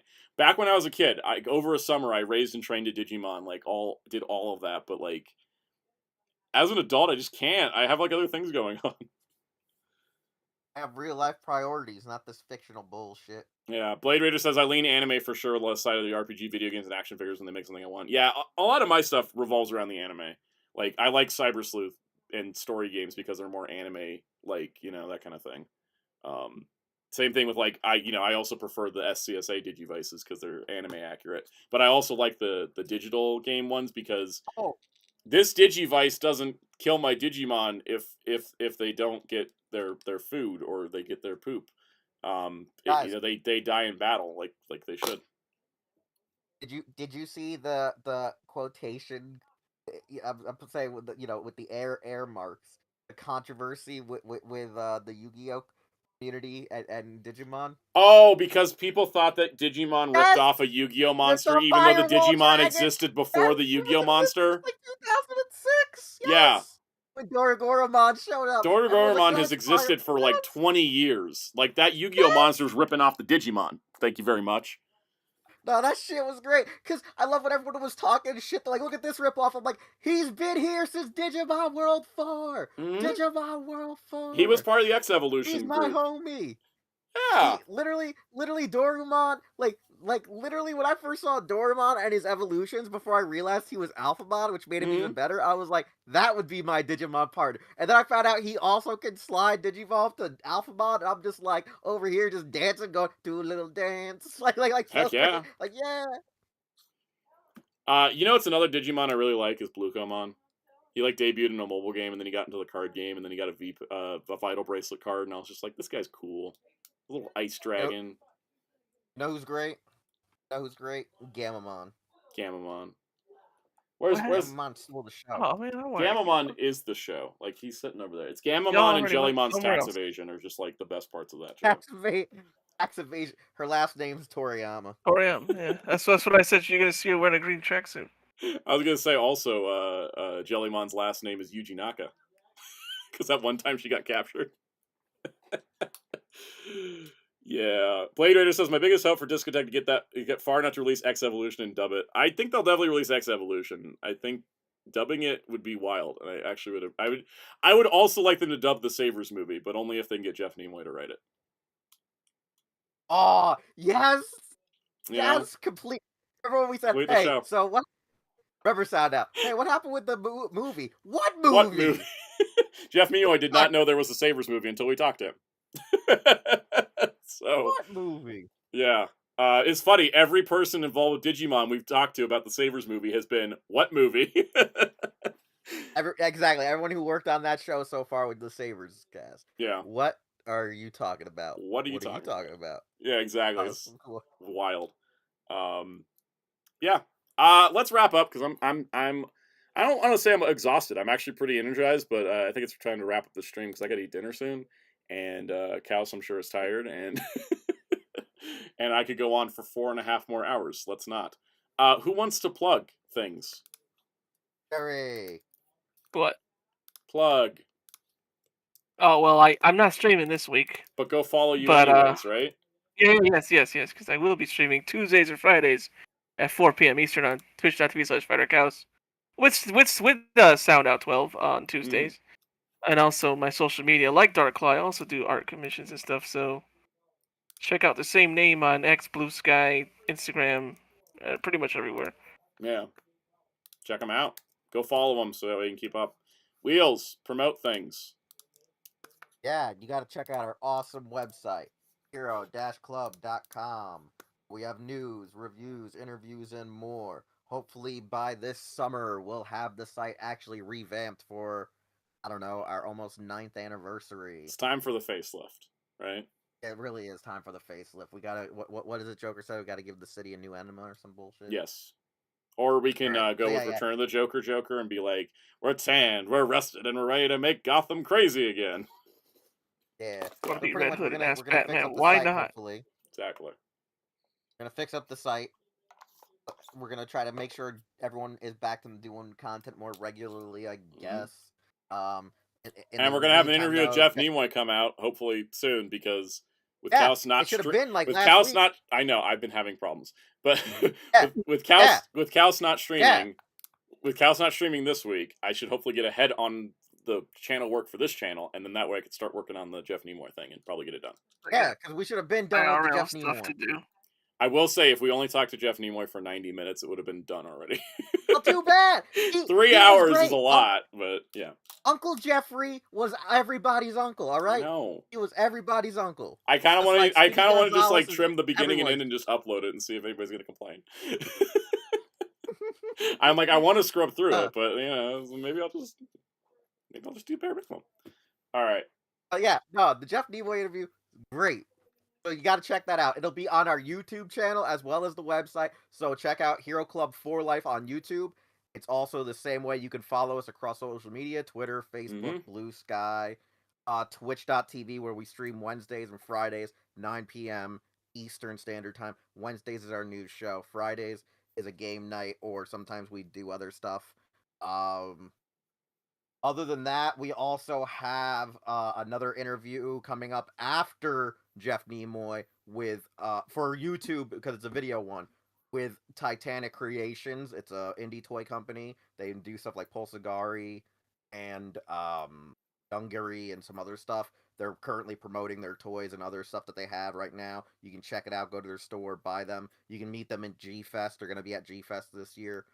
And that's about it. And we do have another super secret interview that's probably going to be here real soon. Sooner than you think. Real super soon.